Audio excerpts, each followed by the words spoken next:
right now? Yeah, we're live right now, according to the Oh green my bar. Gorn. Hi everyone. Hi. Hi. Do this to us. Hello. Oh my god, hi. Because I We're asked just- you like 3 times if you wanted to go live, and all of you said sure. Let's just rock and roll. Yeah. Sounds like me. Sounds like me. Let's rock and roll party time. That's a classic Piph line. Yeah. That's totally. Okay. we're just gonna let this happen for a moment. Yes. So Sit I want to spend like 568 grand. Is that cool with you guys? I don't see a problem why. I mean, sure. I want to see what else is there too. So Yeah. because some of this stuff might be more of a group purchase anyway. Yeah. True. There you go. Also, don't forget to Yeah, we'll be added upon. Yeah. Don't forget to throw all the stuff that you got from the Northern Gun Squee into your private stuff. Okay, yes, I will do so. Don't forget to finish your... We're just waiting for Criana to come back from her water adventure before we continue, before we get going. Yes. Yerp. Yeah, yeah. Whoa! So, who here is going to Gen Con? I are not. I am not, sadly. I would have loved to, but you know the deal with that. Darn. I know. That was our chance. There will be That plenty was- more chances. It'll be fine. There will be one more chance, and then the Great Colleen will begin. Well, it's true. Yep. Of course. Oh, you gotta watch out for that culling.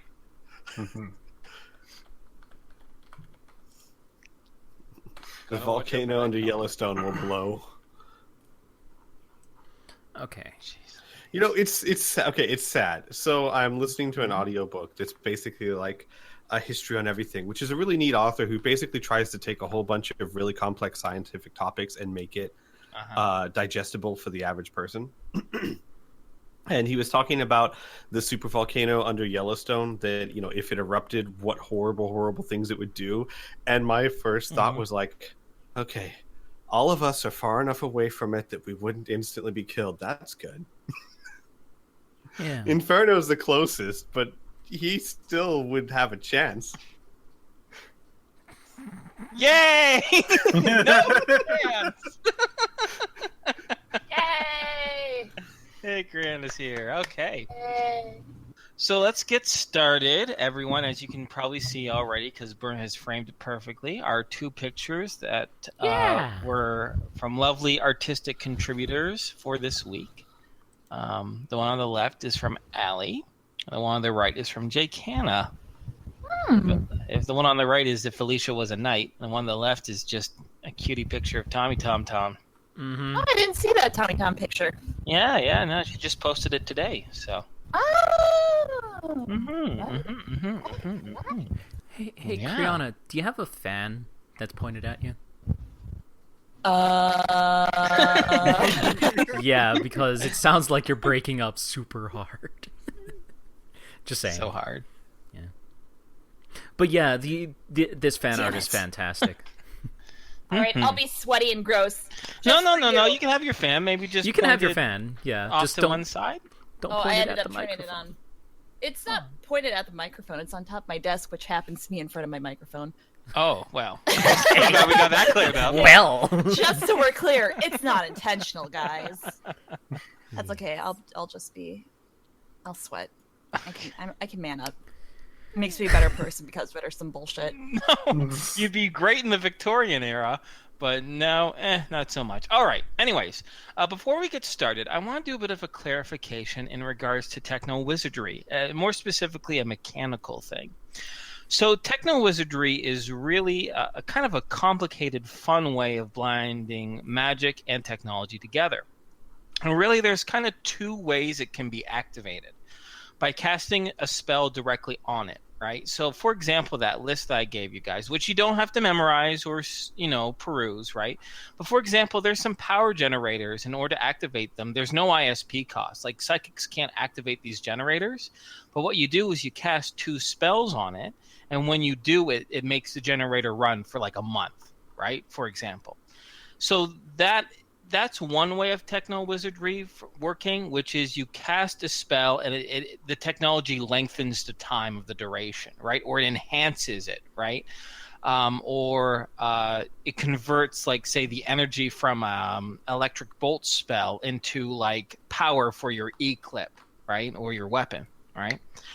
The other way techno wizardry works is that it creates spell-like effects, and all you have to do is just pump in a certain amount of energy into it, right? So a lot of features that you can put on your body armor, or even in that mystic power armor that your group has, you don't have to cast these spells, superhuman strength, to have superhuman strength, obviously. You just put in a PPE or ISP cost, and it activates it, right?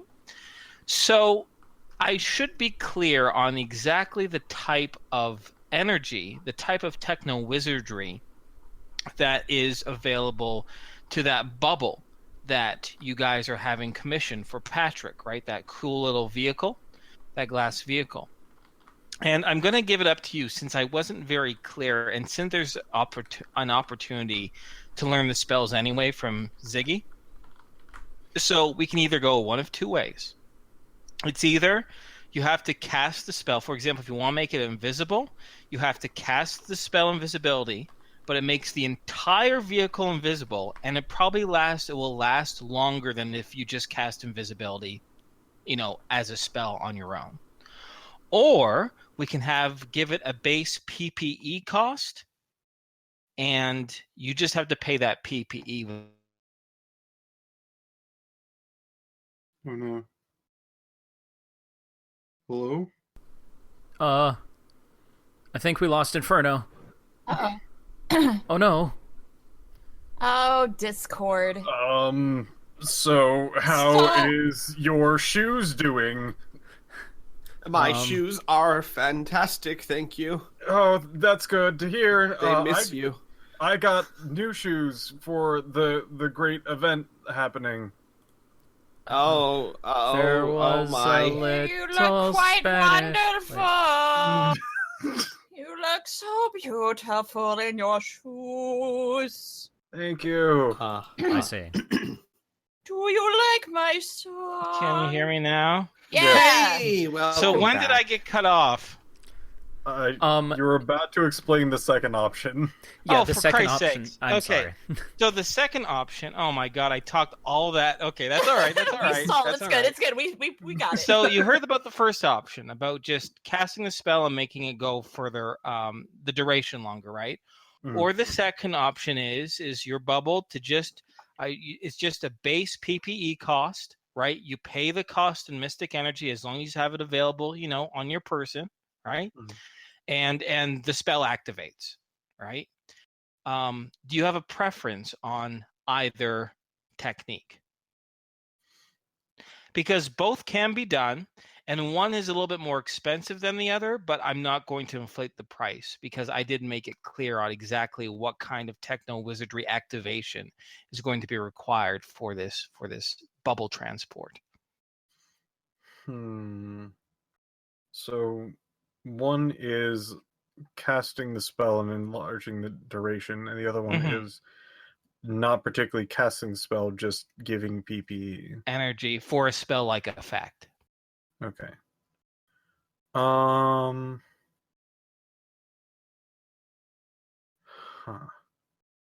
That's a very big question. I guess I'll go with the You can just take a moment and think about it, because it won't be relevant until it's made anyway. So Okay. yeah. Because you'll see a lot of examples in that techno wizardry shopping list that I provided. There's examples of, like, to activate, cast this spell directly on it, right?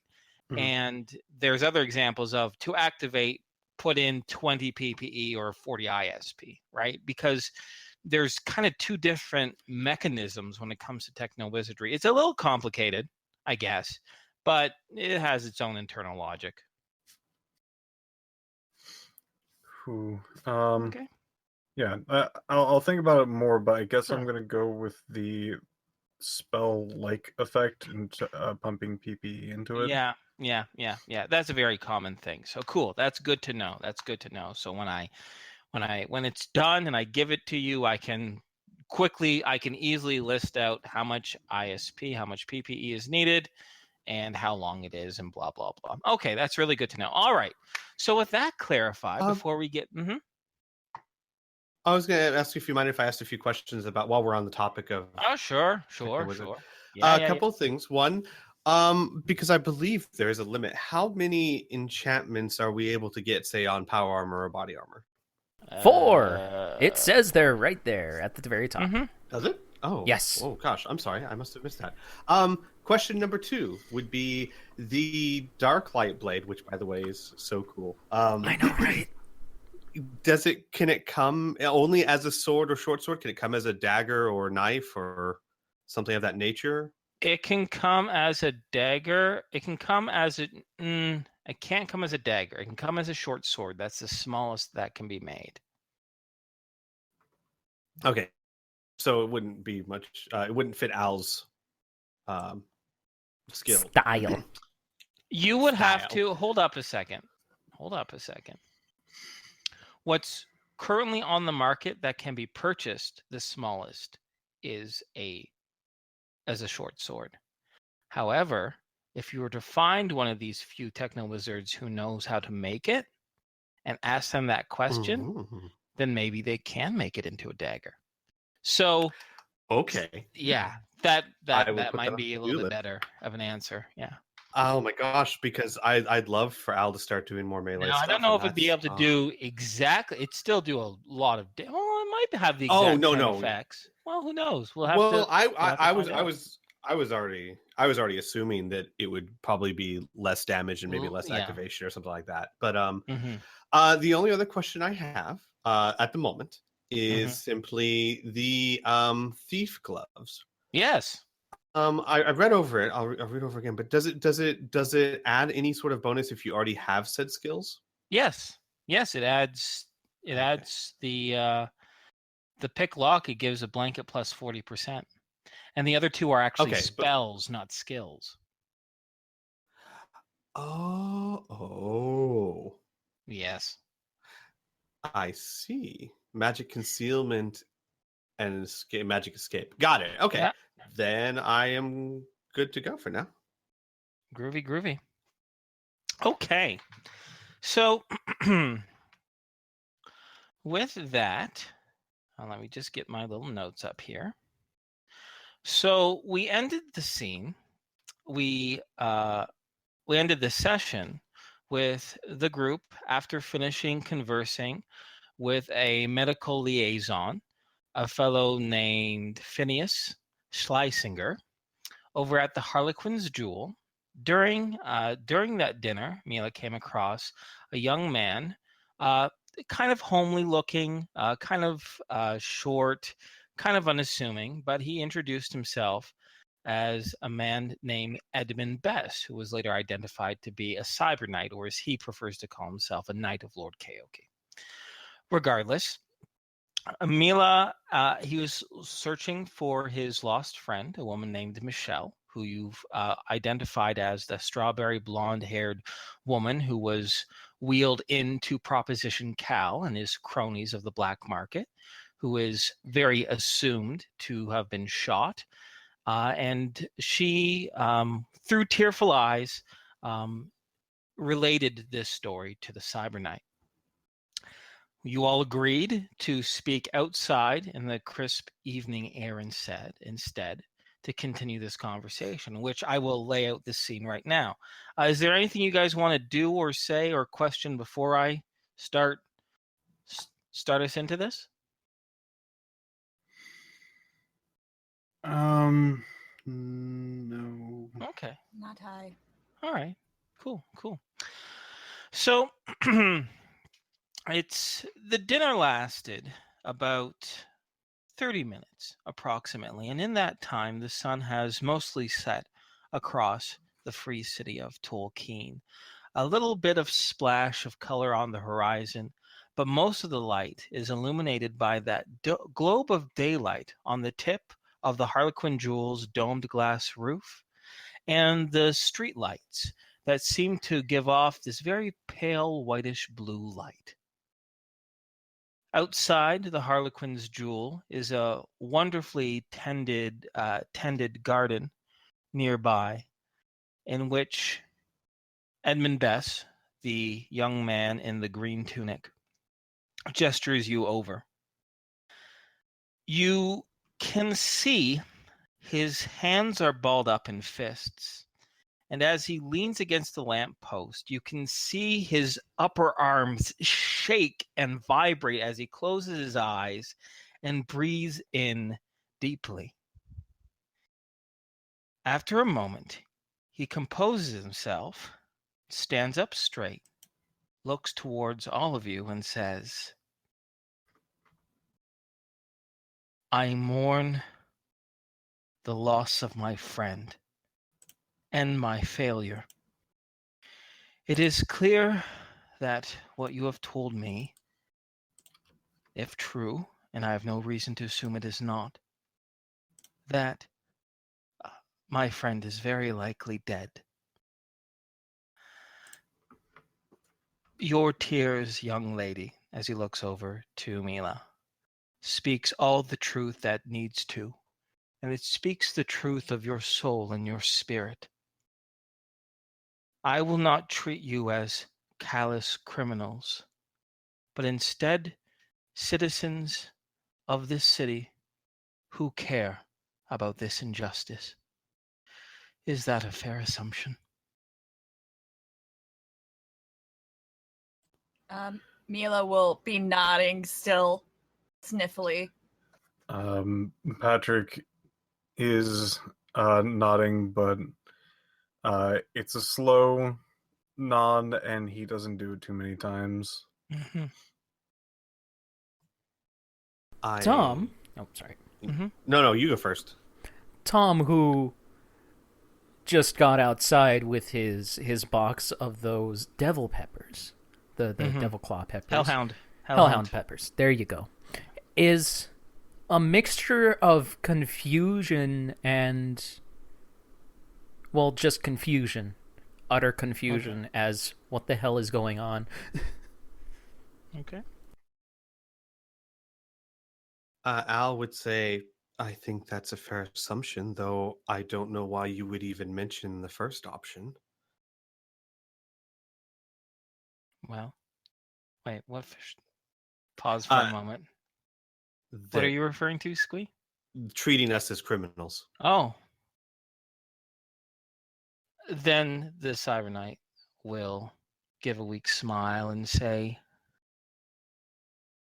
individuals who readily murder do not tend to affiliate with innocent parties. Do not be afraid. You've already redeemed yourselves in my eyes by speaking this truth, and I believe that one bad act does not wash off potential good. But what is your relation with this large, corpulent man and the woman with the violet eyes and their cohorts? Al would look to the others, and then he would say, I want to tell you everything. Then do so, he says. Al holds up a hand placatingly, but I am afraid of the repercussions. I see. Is there any way to assure us that what we tell you will not get back to the man you're looking for?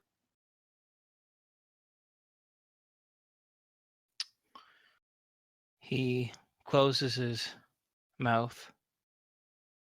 He takes a deep breath and he says, I have heard about that fear ever since I waltzed off to those two thugs to negotiate for my friend. The entire community of River's Pike is the same thing.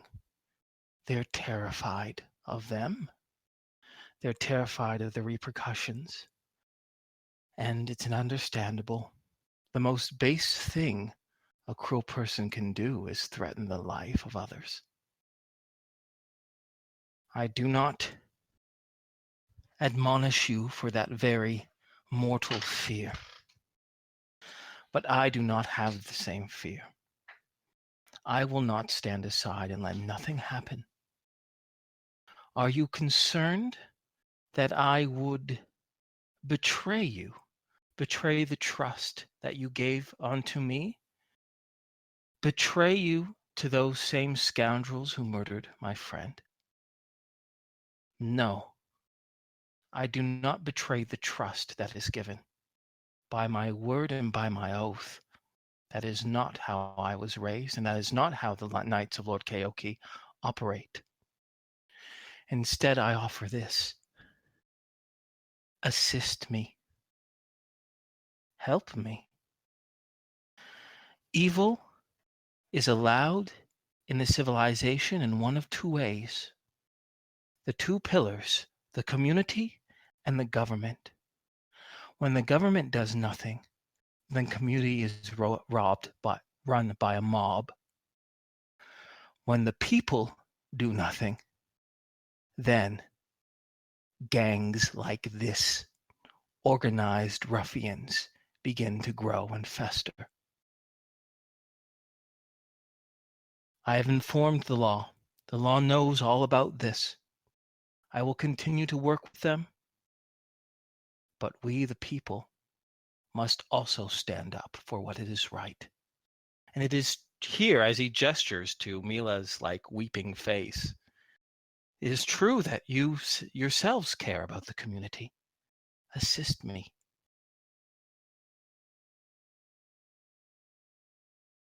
Al is hesitant, and he looks at the others. Tom is just standing there wide-eyed, still gripping the thing, looking towards everybody else. Mila's nodding in agreement that she wants to help. Patrick? What's Patrick doing?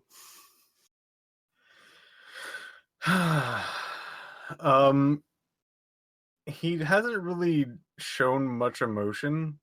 Every once in a while on specific words you'd see maybe his face twinge.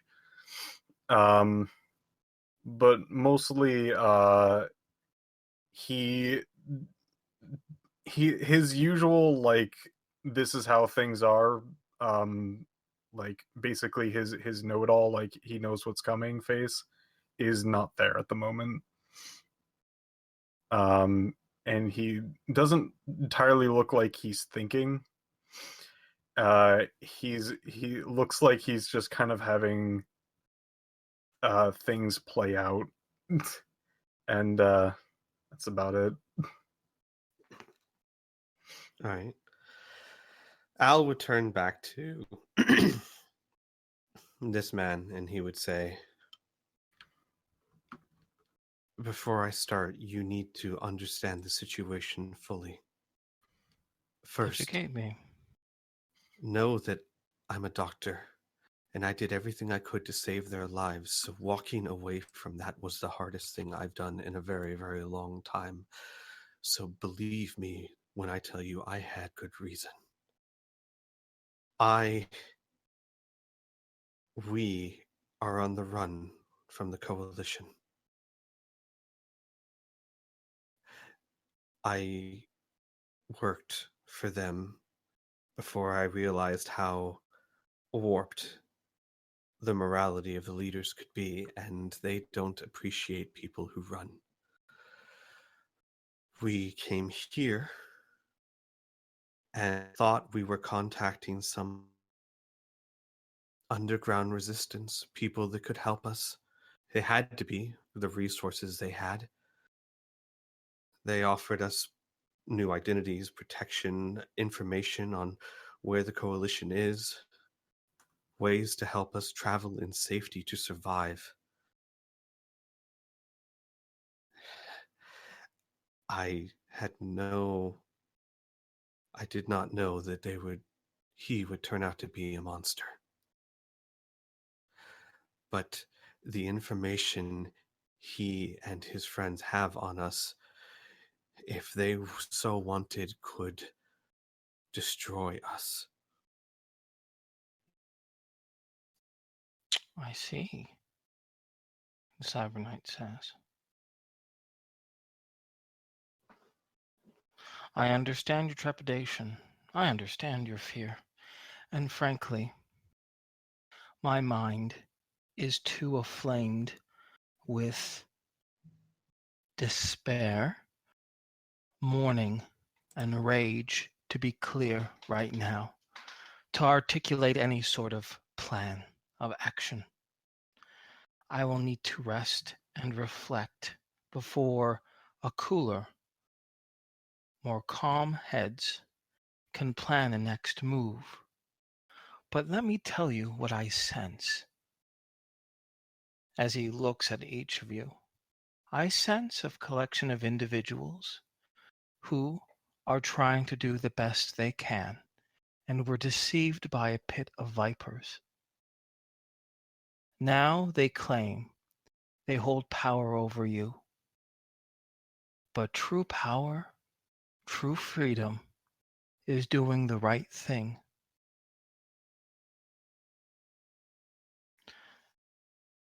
What are your names? Mila will raise her hand. Mm-hmm. My name is Mila. Enderman Bess, at your service, although I believe we have had formal introductions there, Miss Mila. I can't remember. She kind of whispers under her breath. Okay. He looks over to Al. Al hesitates and says, Alcibiades. Alcibiades. Well met. Looks over to Patrick.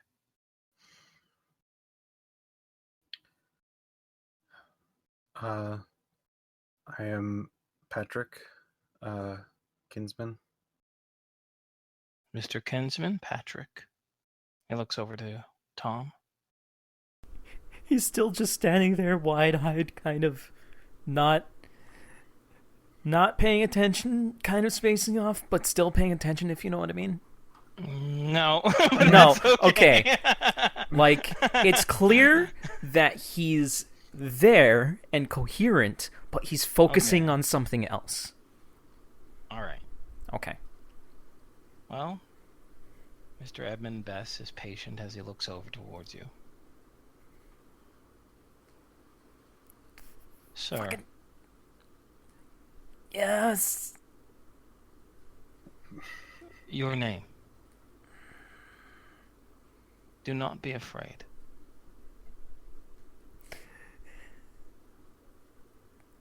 Andrew Brown. Mr. Brown. Mm-hmm. And of course, Alicia. Blink gives a quick glance over to Tom. She doesn't say anything. He's just staring wide-eyed at her, really nervously. And but Blink gives her name, Janina Blanco. Alicia Bear. Mm-hmm. August. As he says, I think there is much for us to think about if we are to work together. But let me make one thing clear before I depart. I have no interest in making Tolkien a war zone. I have no interest in harming you. I have no interest in having these scoundrels blackmail you any longer. Deceivers do not get to win, not when people like us are around. I suggest, if your hearts are as true as you tell me, that we come together and find a just and non-violent solution in dealing with these criminals. Where can we meet and when?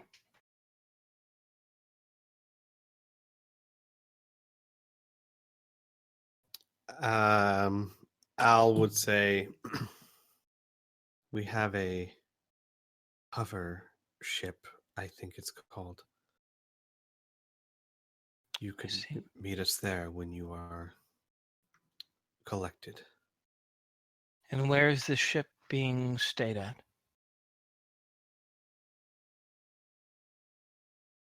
Al kind of pauses for a second and then says, where would you suggest? We are still very new here. He pauses and he says,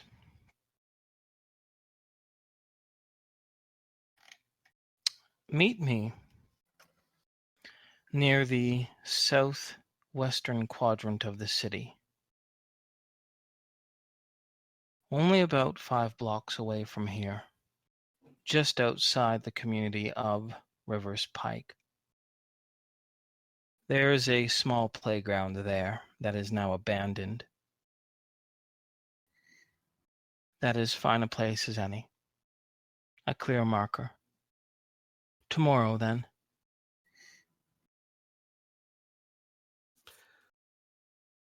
Al will nod. Good. What time?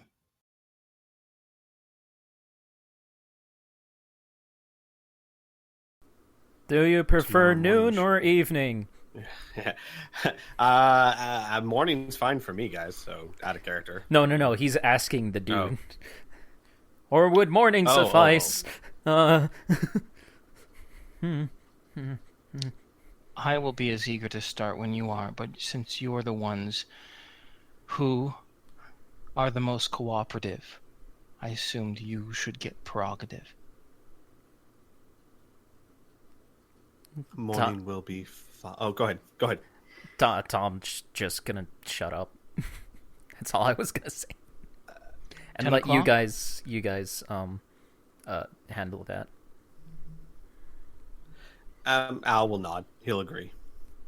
Okay. Well, until then. And he'll go out and he'll reach out his hand to shake each and every single one of yours. As he looks you in the eyes. Go ahead. Mila will do that thing where she grabs the hand but gives him a big old hug. He gives his body tenses immediately, but he accepts the hug with a strange, grateful smile as he extends a more formal handshake to the rest of the group. He'll look each of you in the eyes and says, "Thank you. You have no idea how much this means to me. I have spent much time already worrying about the fate of my friend, and although I mourn her, I'm glad to finally know. Until then, be courageous." And he'll depart.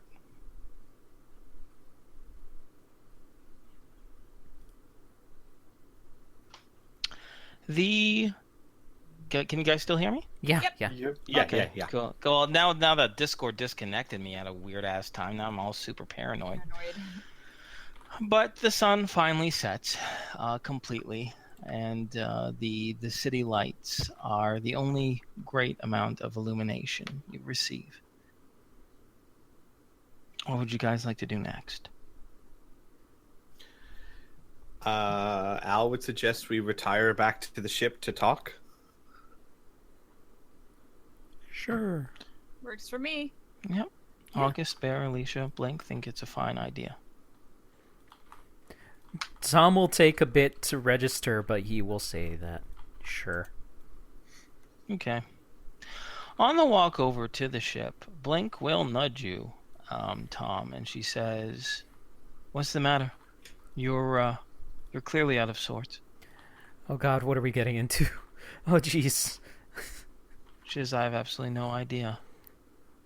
I assumed it was one of Mila's friends." I've never met him before tonight, so I don't know. See. I don't know how this can backlash on us. I don't know. And he's just going to be a nervous wreck for a bit.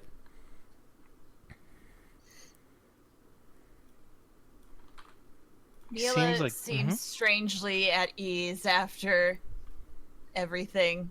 Like she's gotten a weight lifted off her shoulder. Okay, all right, fair enough. But you're able to make it. Go ahead. No, I was going to say, Al is just like he was on the walk back from the black market in the first place. Very quiet with his head down. Gotcha. Well, with that cheery visualization, you guys are able to make it back onto your ship. The airship, with very little, with no delays, and you are everyone's ready to talk if necessary, as far as the NPCs go. I can have them start springing the conversation if you guys like, but I wouldn't mind putting it in your hands off the get-go, since you are, the players. Sure. Sure. In out of character, I would love to have the conversation. In character, I don't think Al would be the one to start talking. Okay. Then let me go ahead and get the ball rolling for you. Mm-hmm. Blink will begin by saying, Mila, how do you know this man? I met him at the place. He was walking by and he looked lumpy. He looked... So, we don't know him. I know him! We became friends! And then he told me about his lost friend, and we knew who she was, so I told him. I see. Blink says, I see.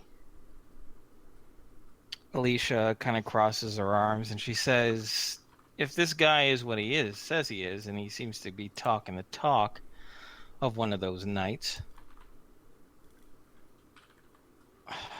I don't know.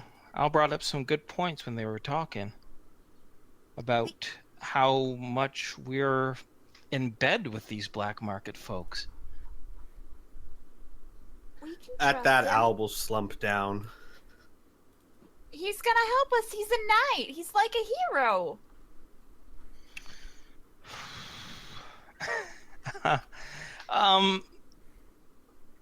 Bear will give a soft nod to what Mila said, but August will take off his glasses to polish, and he says, one lone hero against what? The entire black market? Those aren't good odds. The good guys always win, August. The bad guys don't win. No, sometimes they do. No, they don't, Tom. Listen, Tom's just gonna stare at her and go, yes, sometimes they do. No, they don't. Tom, I've read I've listened to a lot of stories. I don't like reading much. But from those stories, the hero always wins. Look at all the songs. Look at all the songs they have out there where it doesn't say, oh, look, the bad guy won. No, it's the good guys.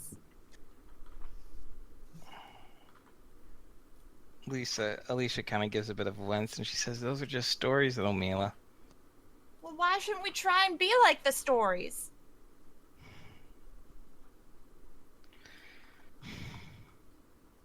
We can't not do the right thing just because we're afraid.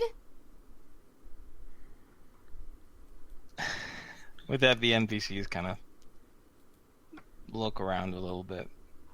Al's head sinks even further at Mila's words.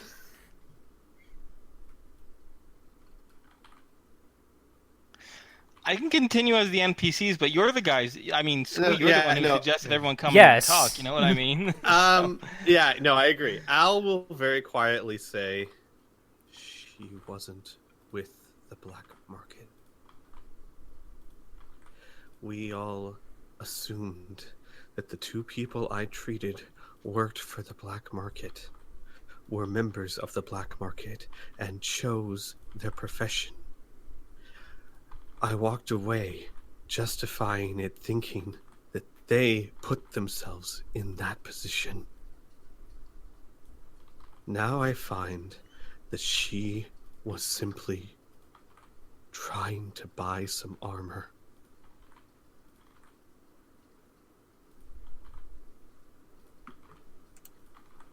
You're not a mind reader, Al.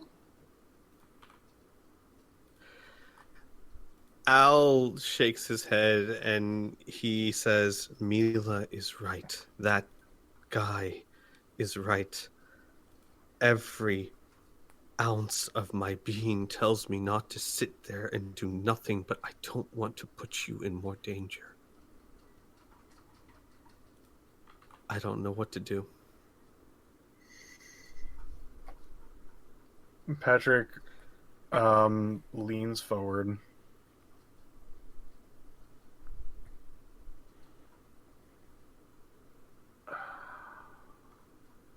I would rather be in trouble, maybe not looking behind my back every day of every hour, but I don't want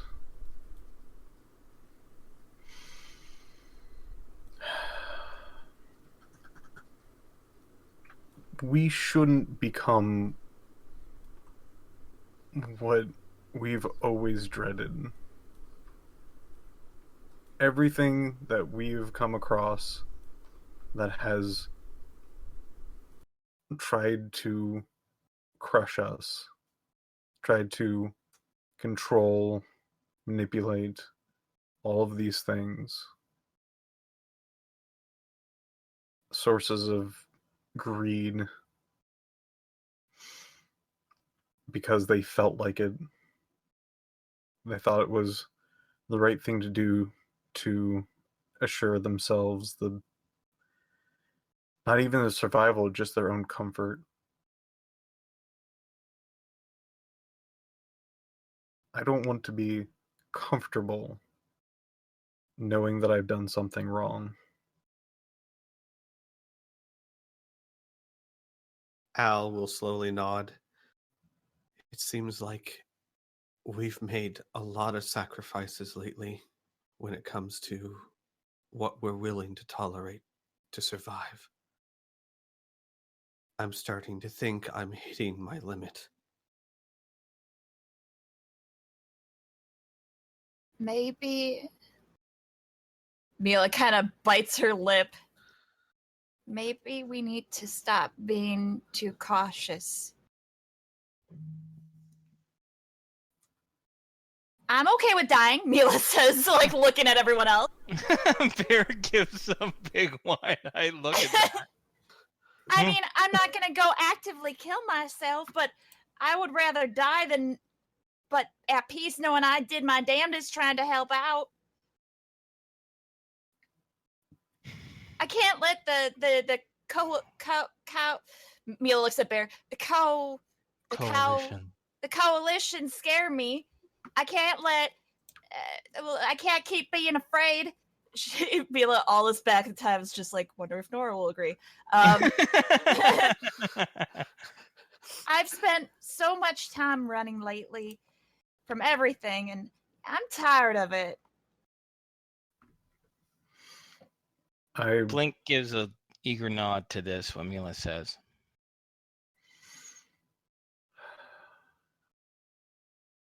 I'm okay with running, but at the right times.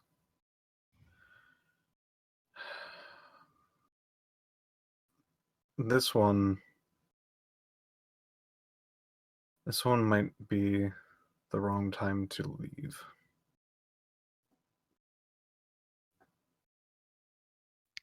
But how much do we want to make enemies? Alicia nods. It's true. We have to think practically about this. It's all good to say we stand up for the right thing, right? But we won't do anyone good dead, and we won't do anything good to help that young guy and have him end up dead too. I say, since we're all relatively set on it, we might as well at least listen to this guy. But I don't think we should put out our necks. There's no need for this to be a suicide mission. There's no need for this to be another whole Mars thing.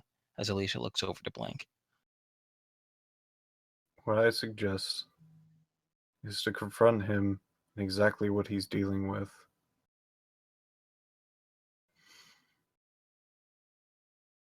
Confront this knight? He probably doesn't know that this is the black market, that how many ties are connected to this. He might That's not true. waltz in with just his blade and his guts. Al shakes his head and he goes, I don't know. That type might just try. He will bring larger guns, but he will go in. I know that. The thing is, I know you say think practically to not stick our necks out on the line, but what does that mean exactly? Does it mean we tell him what happened and then send him off on his merry way by himself to face this? Alicia kind of gives a shrug and a nod. Exactly. He wanted information what happened to his friend. We'll tell him everything. We'll give him a little bit more details, and that's all he needs. And Alicia says he said himself he informed the authorities, right? We'll feel good about ourselves. We've done the right thing. We didn't hamper him. We didn't lie to him, and he'll do what he does. We'll Can't help control him. We'll help him. We can even decide to be the front lines if we so choose, but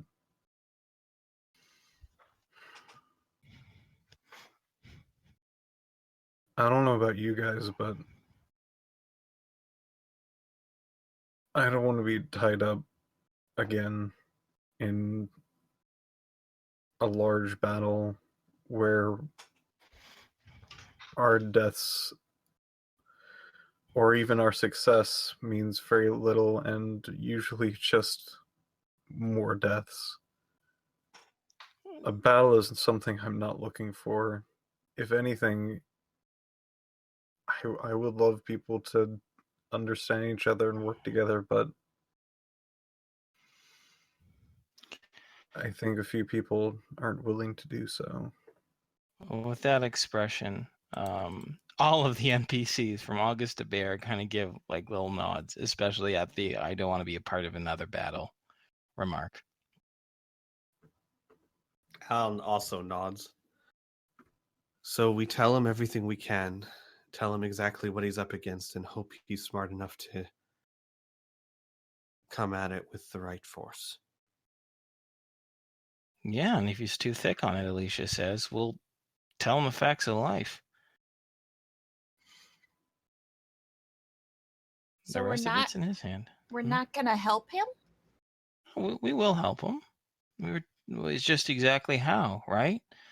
I mean, if he's going to want us to storm, I don't know, these black market folks and, start shooting, I don't think that's anything anyone else here wants. It's going to start up a lot of shit, right? If all he wants is information, well, I don't see any harm in telling him. But we usually do something. Yeah, but usually our back's against the wall, Mila, Alicia says. A lot of times we're fighting for our own survival. So the only time we help people is to save ourselves? Alicia gives an uncomfortable look. She says, I'm not saying that. It's... We didn't have to save you, Alicia! Oh, no. Al very quietly says, but that is what we're saying, isn't it? Our backs aren't up against the wall now, so now we're not willing to step up to the plate. Alicia punches the wall hard, leaving a dent in the wooden frame. And you can tell just by that little snap sound, she probably broke her pinky, Al. She says, God damn it, you're right. Al shakes his head and he says, that doesn't mean you're not right either. That's why this... Al just kind of like stops, frustrated, not sure what to say.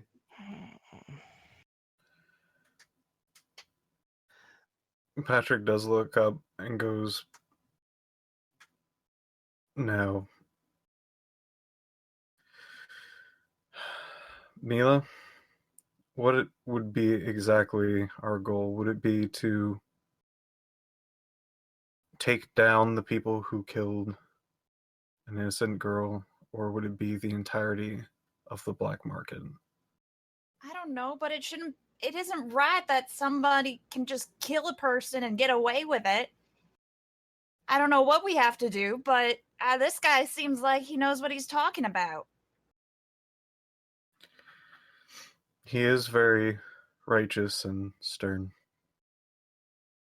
Yeah. Which I wish I could do. But Patrick, you are righteous and you're kind of stern. Blank blinks at that. But Patrick has a point. We need to decide what the goal is here.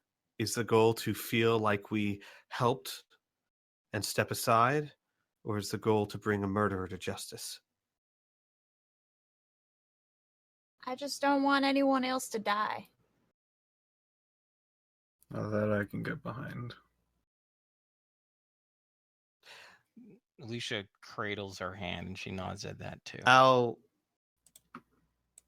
like gets up and goes over to Alicia and like before getting too close motions to the hand.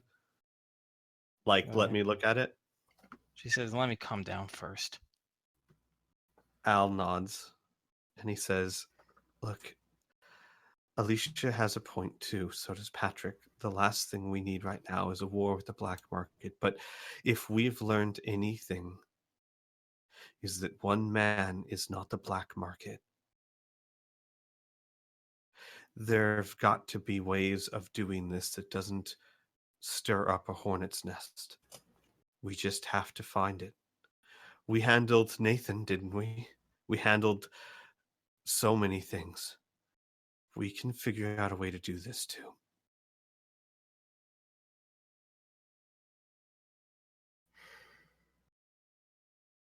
Well, we can do the direct approach. We can do just the information. Or we use our many connections, many skills, and put together another one of our crazy plans, and I'm already brewing one up. Mila will smile at that. Al his mouth kind of turns up in a small grin. Well, no one's ever accused. Dreadful. Al says, "No one's ever accused us of not being crazy." Well, if we don't want this dropping back on us, if I know the minds of men enough, it's that the wicked don't mind taking out the wicked. We can easily have them turn in on themselves. If we can convince a portion of them that this action that's happening is bad for them, they might have their own internal justice.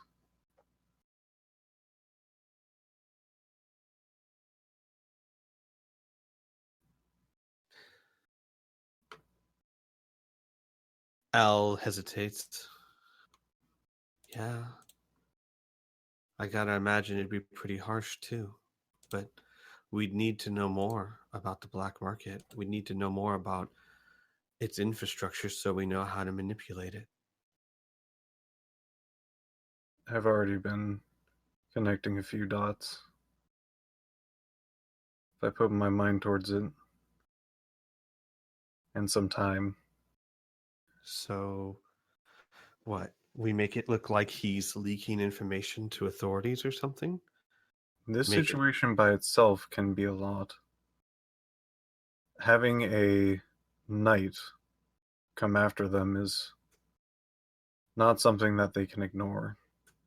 Now, they might do a few things, but if they don't want a war on their hands, I'm sure that they don't want it either. They might need to,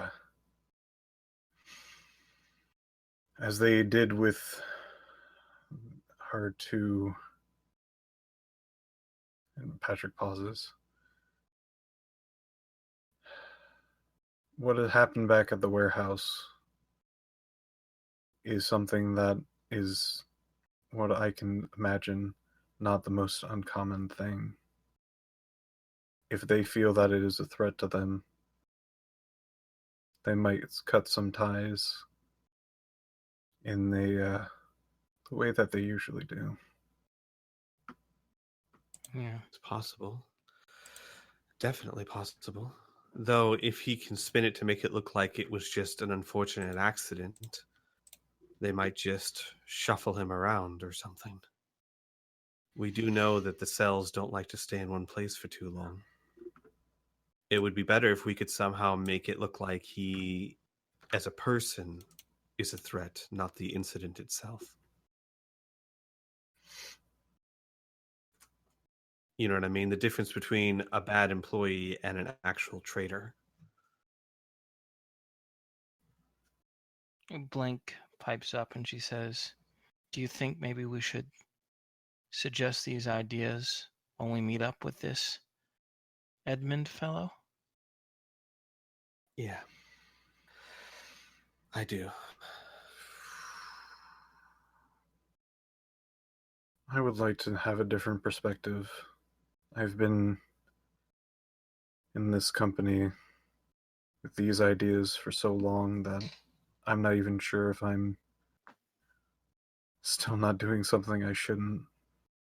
I see.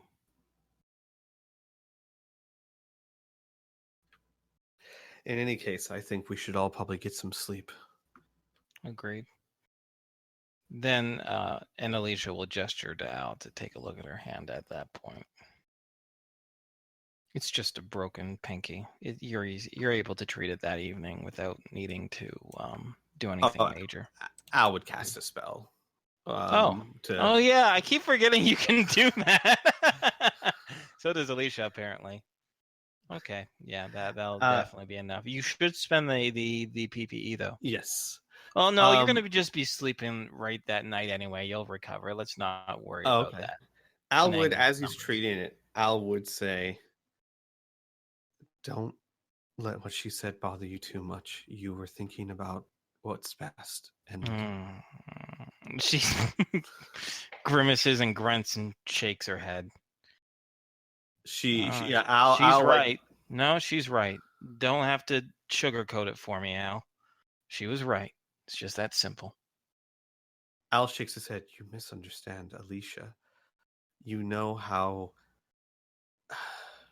hot-headed I am in these situations. I rely on you to keep my feet on the ground. Okay, Al, she says as she gives a pat on your cheek with her not hurt hand. Well, not fixed hand at this point. Less hurt hand, yeah. Mm-hmm. Okay, Al. And we can wrap that up there. In fact, if you guys want, next scene can be just meeting with the Cyber Knight. I can narrative spin it for us. Just move right along if you like. Sure. Unless you guys want, if there's something specifically you would want to do over the evening or something like that. Sure. We'll just say that Tom being silent that entire time was just nobody paying attention to him and everything. All right, let's not get passive aggressive. Do you want to start up a scene? No. No. I'm just poking at the other players that didn't even notice. No, I noticed. Wait.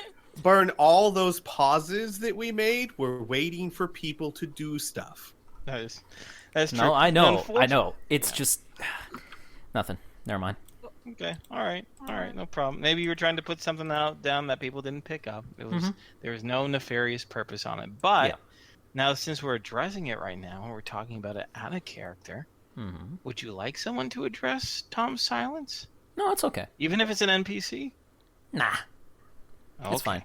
Was he doing anything like physically that would No, he was just staring at his shoes that whole time. Okay. And then after the Okey-dokey. meeting is done, he will just go to his room and not talk to anybody. Okie dokie. Mm-hmm. All right. Well, then, with that, I think I'll paint the next scene. So, night passes, thankfully uneventfully. Although about 2:00 in the morning, you hear off in the distance what might sound like gunshots or maybe fireworks or something like that. That would startle many of you. But if any character decided to go up on deck and investigate, you would see absolutely nothing that would alarm you. It was just a strange sound in the night, distant in the town of Tolkien itself.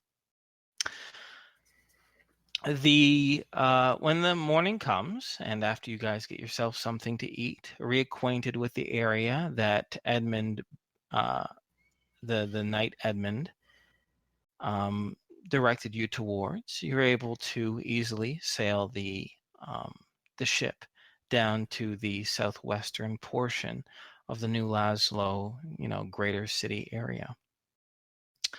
You're able to find a spot, although this area, the residential housing is clearly less developed, older, and there are definite signs of stereotypical poverty. Not a lot of manicured lawns or lawns at all, a little bit more garbage out on property than usual. And the standard of dress and the attitude of the denizens are a little on the rougher shape.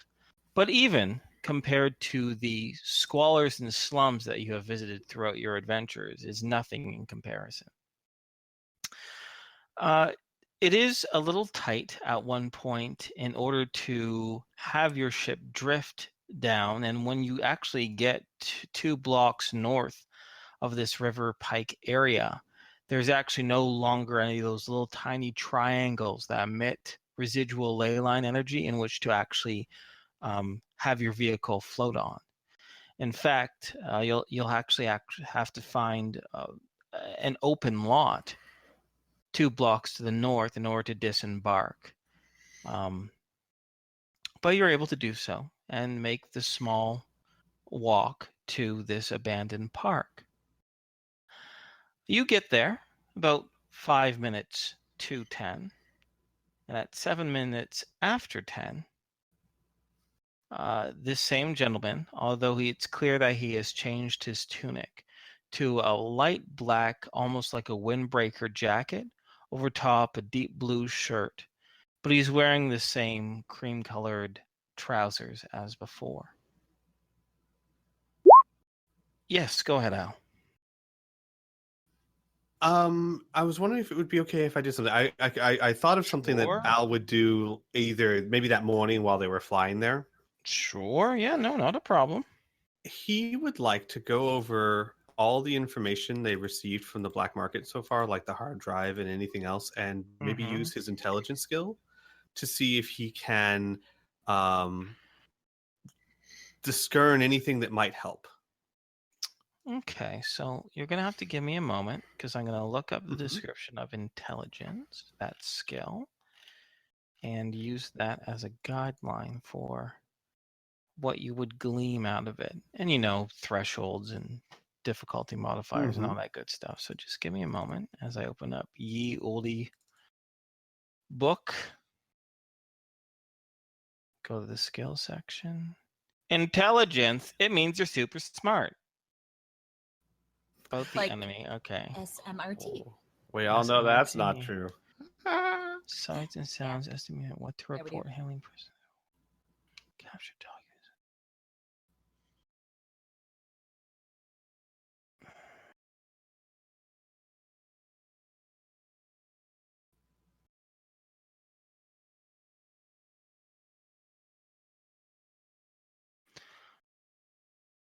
Okay. Give me a moment here. I think I might be able to glean something.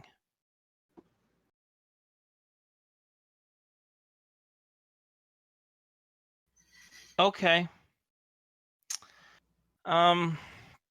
just using this as a basis off your intelligence skill is not going to be easy. I would like you to make it harder by 20%. Okay. And I would like you to tell me how much you succeed or fail by. Okay. So I fail by 7. Okay. The evidence is far from inconclusive, but if this were, you look at this as a perspective of an enemy combatant, right? If this were to be some sort of military unit, or very clearly some sort of organization, you're able to glean some general knowledge from this, but nothing specific. The general knowledge is this. They are clearly a criminal-run enterprise in which secrecy, it is clear by even just the nature of this evidence, in which secrecy and fear are used in equal measure. They are probably very common amongst many street gangs that use the community support. You wouldn't be surprised, for example, that these individuals would donate to certain areas that they're in order to bribe and dissuade witnesses, for example. The knowledge of underground caches imply that they are using, they have exterior connections beyond their own cells, that they probably have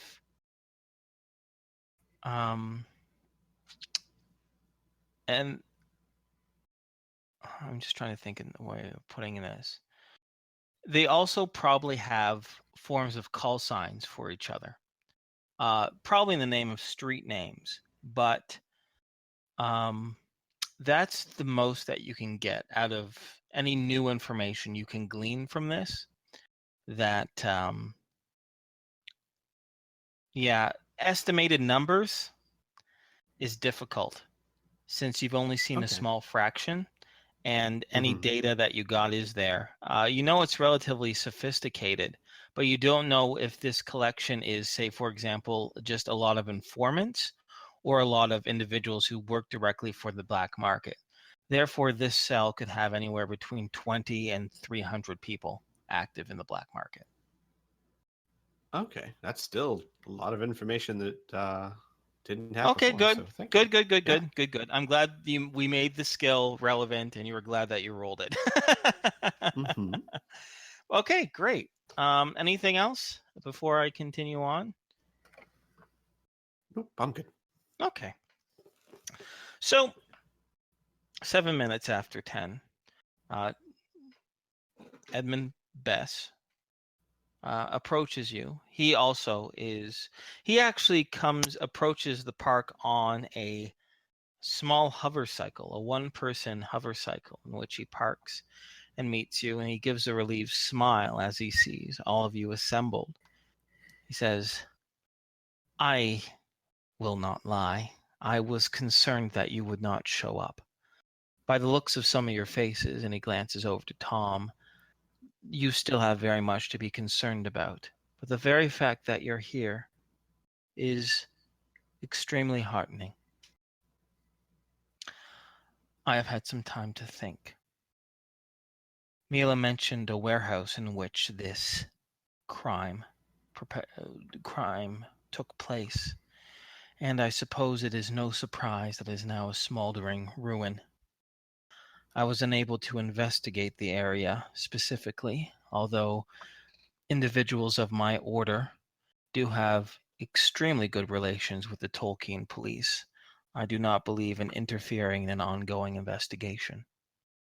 I have not yet disclosed the information to them that you have told me, simply due to the respect of what we talked about last night. But it made me think, reflecting, clearing my mind of hot emotions. I realized something. These people are afraid. It is clear.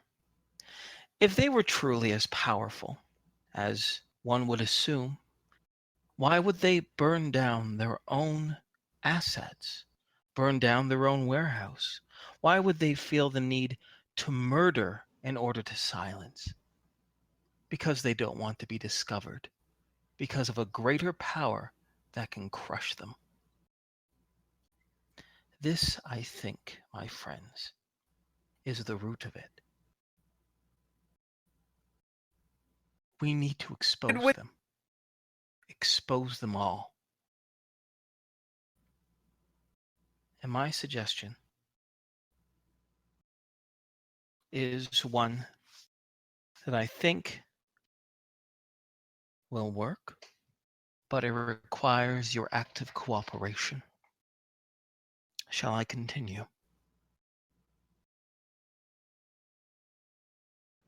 Mila will be nodding, very interested. Al will nod cautiously, yes. As mentioned before, individuals of my order have very good relations with the police. Therefore, I will be the informant. This group, this gang that you're up against, has nothing on me. They have no leverage against me. Everything that you tell me, I will be the one to report it. I will be the informant for the police. I will give them insight, accurate information that they can no otherwise get. And if there's any repercussions, it will come upon me. And I assure you, the knights of my order do not shirk or balk at the lashings out of evil men. With that, we have the law on our side. But perhaps there is a possibility that this organization is not afraid of the law or feel that they can manipulate the law. This, I don't think, is the case in Tolkien, but we must prepare for such a possibility. Therefore, we also inform the people. The same information that we gather about these scoundrels, we will put out in the newspapers, on the channels. Let everyone know the faces and reputations of these cruel men and women. We do this together as a single strike, and they will have nowhere to hide. They will be ruined, and not a single shot will need to be fired.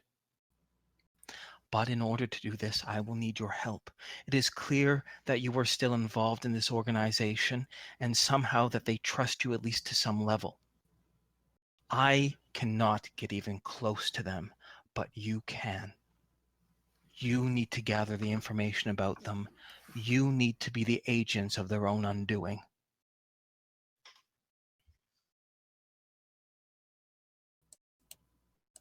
Al considers the words and says, what you say has merit, but there's a lot of factors to consider. First, we'd have to be very careful how we release the information. It's all well and good for us to go in there and get the information, but these guys are clever. If they keep realizing information we learned is suddenly leaked, it won't take long to put two and two together.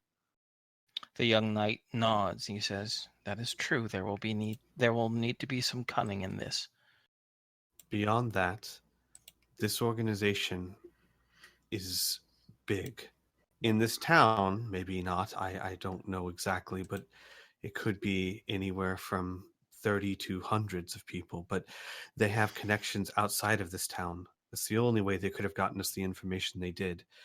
We could even be dealing with the black market here, and the black market is a large entity. Your order doesn't balk at the lashings out of strong people, but I would also hesitate to guess that your order doesn't want to go to war with something like the black market. If they feel that the Cyber Knights are attacking their best interests directly, that could cause a war. Edmund gives a smile and he says, the black market, I've heard the term from time to time, mostly pilferers. I'll tell you one thing. My order is already at war with them, as we are at war with any evil being, any criminal, any cruel individual. But war is not the right term. We seek redemption and justice. If you are concerned that we will unravel a thread here that we cannot contain, then let me assure you this. I want to see the ones who killed Michelle brought to justice, and any who assisted them. That is when I will stop. And if we can give a message, a strong message to the rest of them, to make them really think that perhaps being a part of this black market or whatever organization it might be, all the better.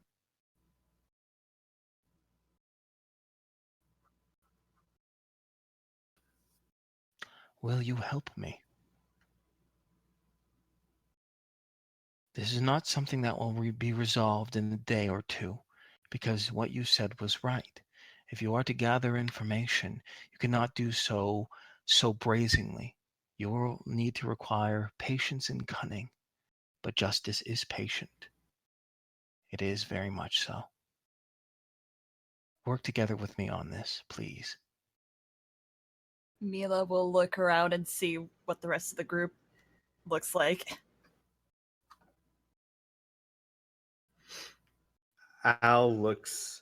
It'd be easier for Mila and the group to know because they've known him for a while. He looks agreeable, though not very much. Like it almost looks neutral, but you can tell maybe the corners of his eyes or something that it's almost like he's one step away from agreeing.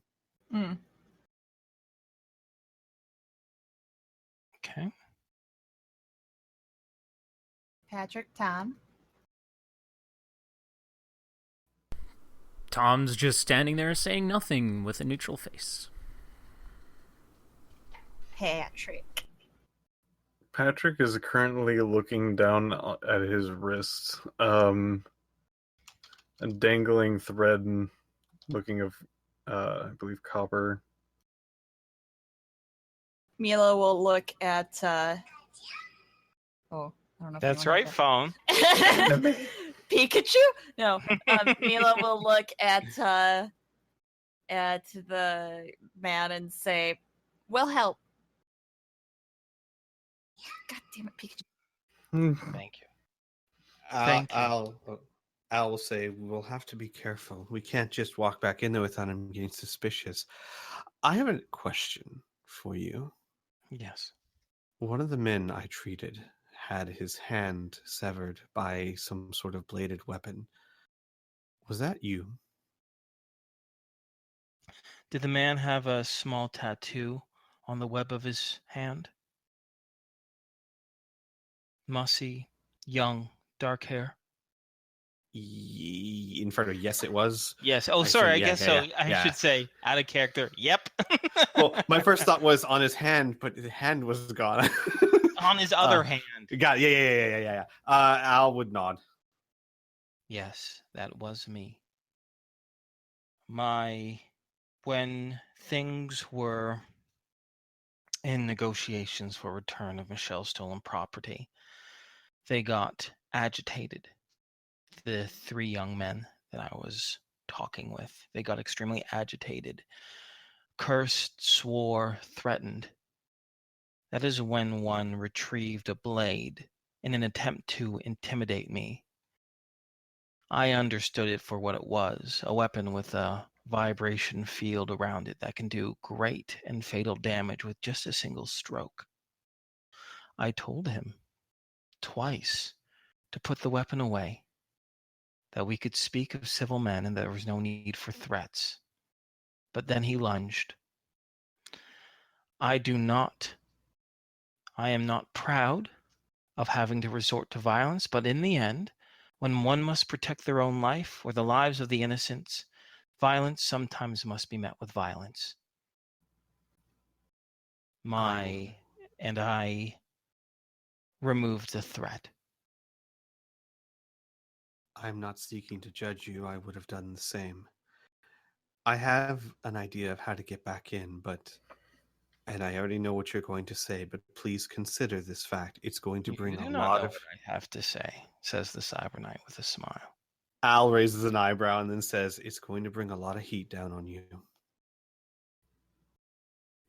They spoke of you, and the man was terrified. The man who I believe shot your friend, Cal, he chastised the man for coming directly to the warehouse when you could have possibly have been following them.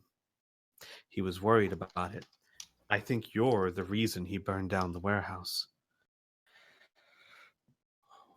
We could say that you've come after us, seeing somehow maybe you saw us leave, somehow you knew we were attached to it, but whatever the case may be, now this Cyber Knight is coming after us, and we're going to him for protection.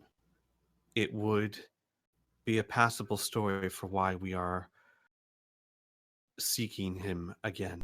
Okay. Okay. Hold on now.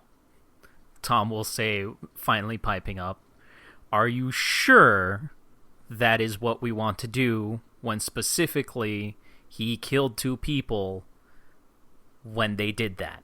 Same exact thing. Al looks at Tom and says, oh God, I hope he tries.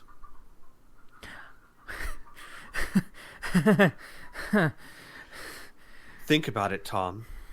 We go to him for help, and he tries to kill us. We kill him in self-defense. How?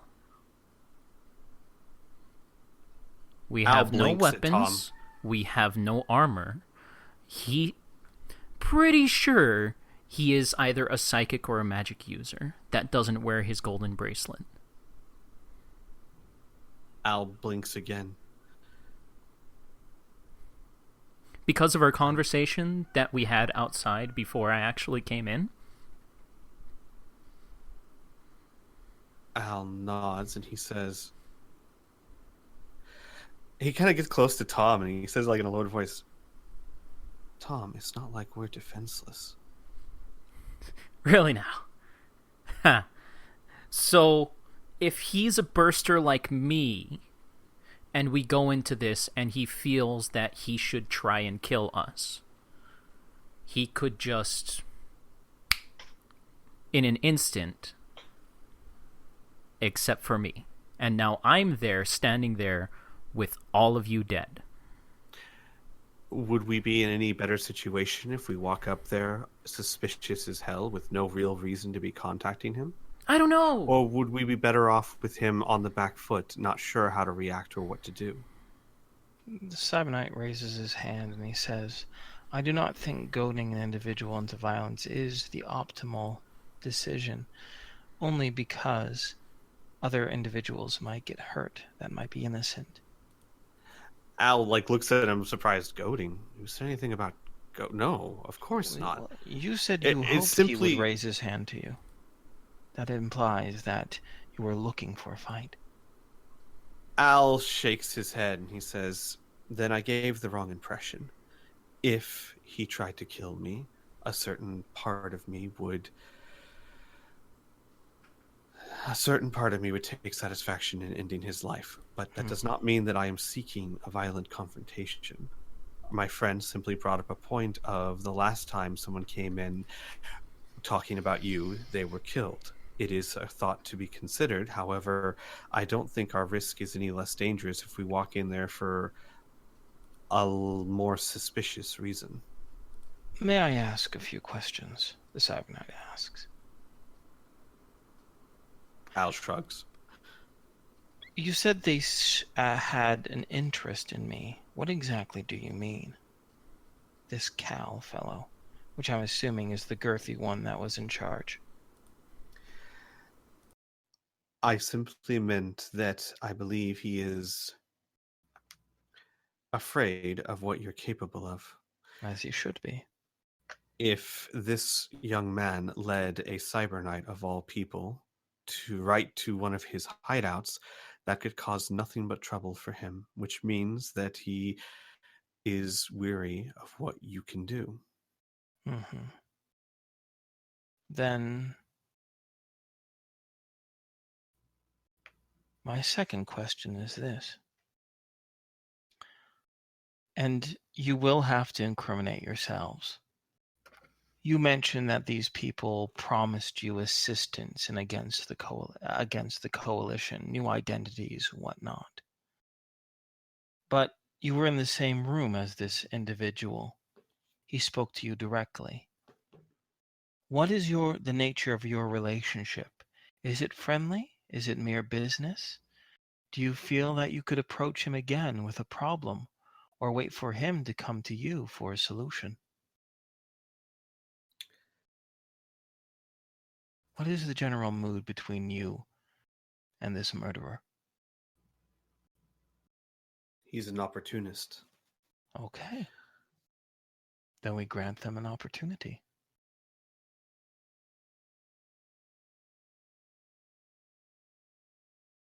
Al shrugs and he says, I'm open to suggestions. My only fear is that we left on very stressful terms.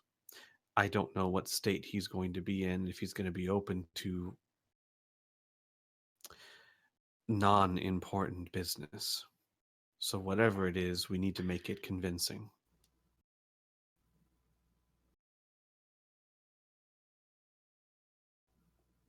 Cybernite pauses for a moment.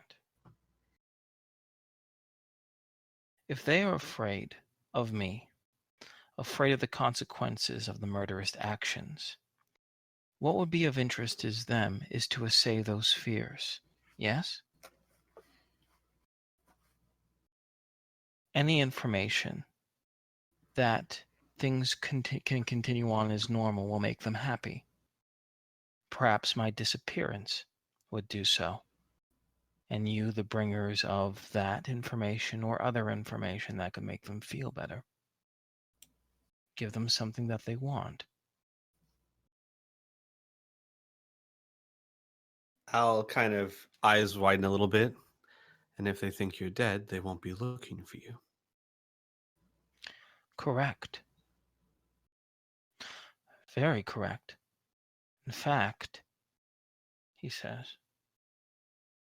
I could go into hiding and communicate to the police department incognito. It's not my usual style of things, but these are extenuating circumstances. Al would look to Tom. I do agree that would pose less threat than raising his guard. So the idea is that it would be similar to what was thought up before, but now we go to him saying that we need protection because we also took care of his Cybernite problem. Maybe because we wouldn't he even confronted have to, us. Possibly, but maybe we wouldn't have to go about it in a way of protection. Maybe it could be he confronted us, we took care of the problem, we just wanted to let you know so we could be friends. And then we could approach him with any manner of deals if he thinks that the threat is gone. He doesn't seem like the friendly type. That's the only thing. Plus, I think he would be less suspicious if we were looking to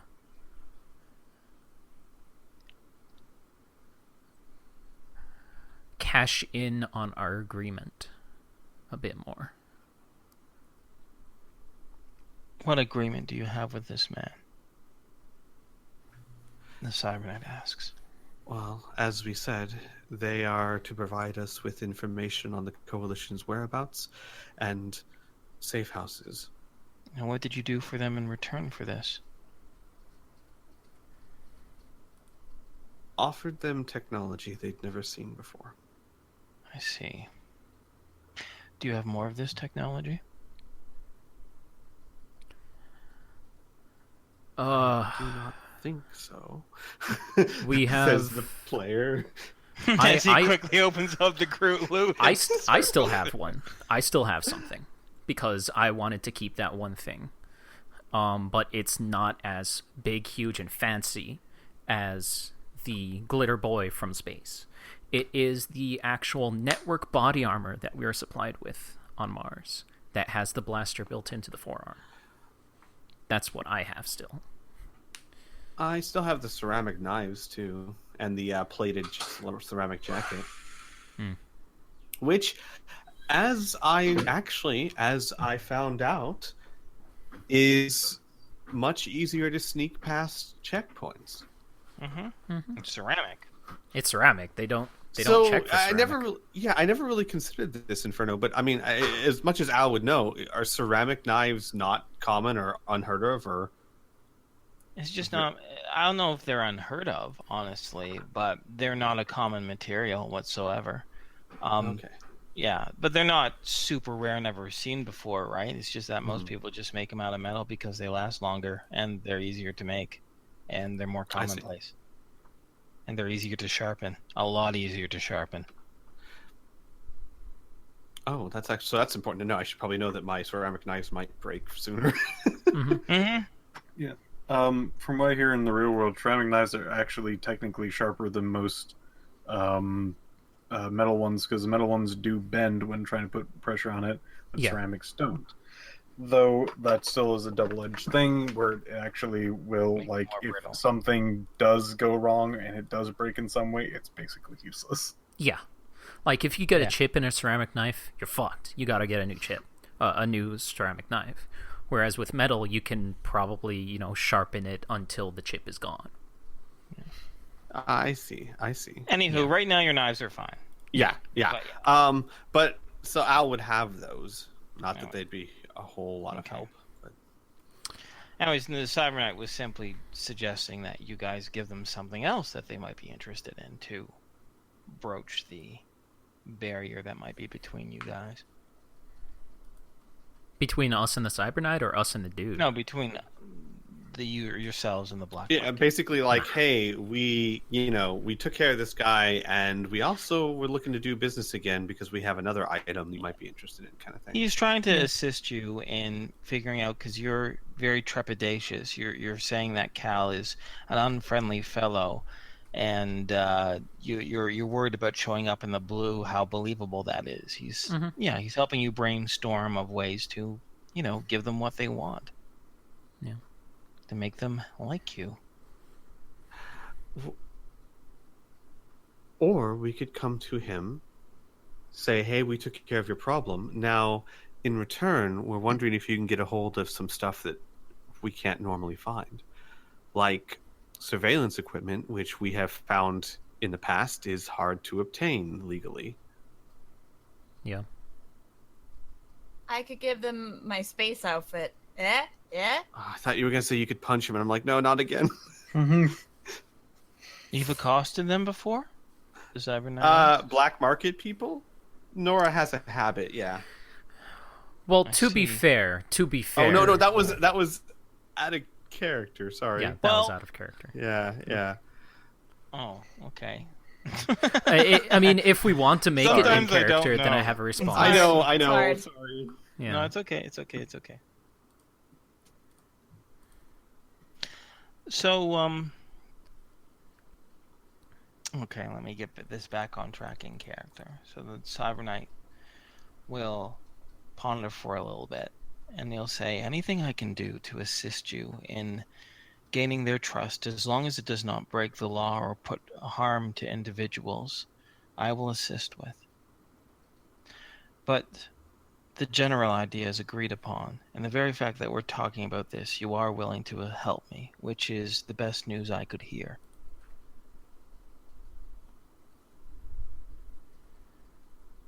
Your weapon, does it leave a unique...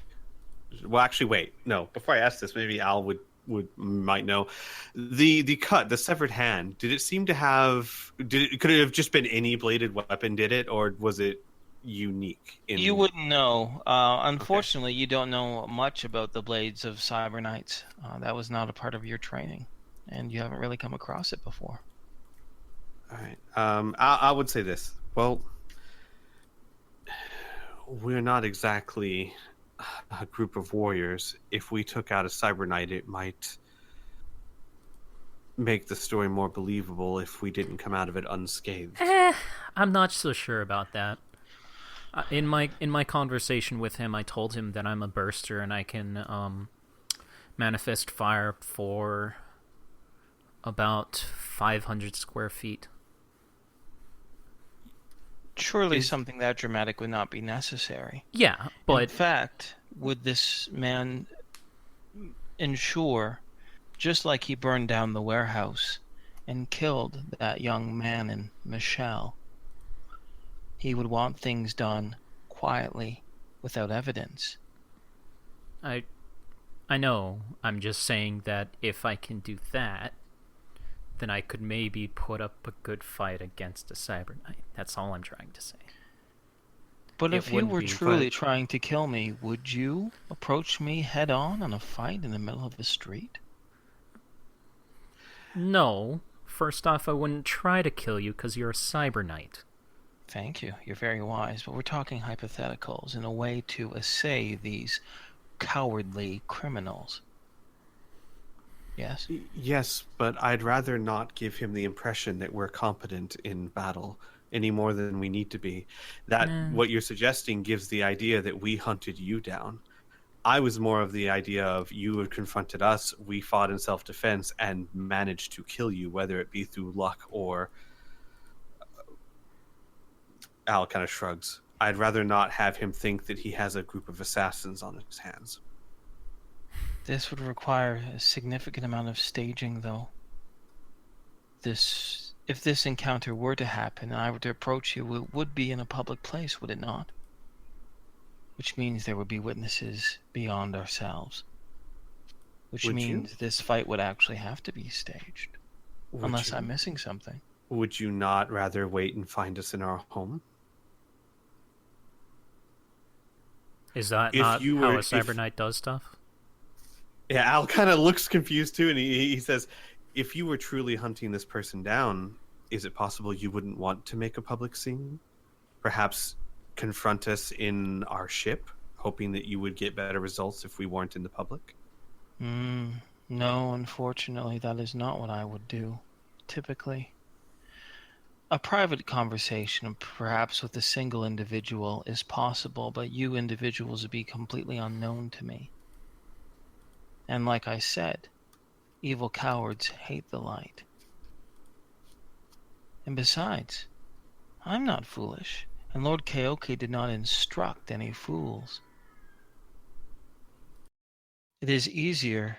I would not go into an unknown situation without assistance, without backup, without, at the very least, letting the law know where I was. No, entering into an unknown area with 8 or more potential combatants who I'm suspected of assisting in the murder of my friend?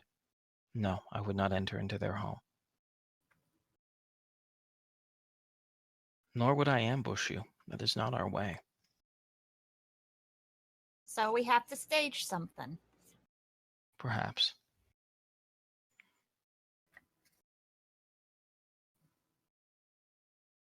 Okay.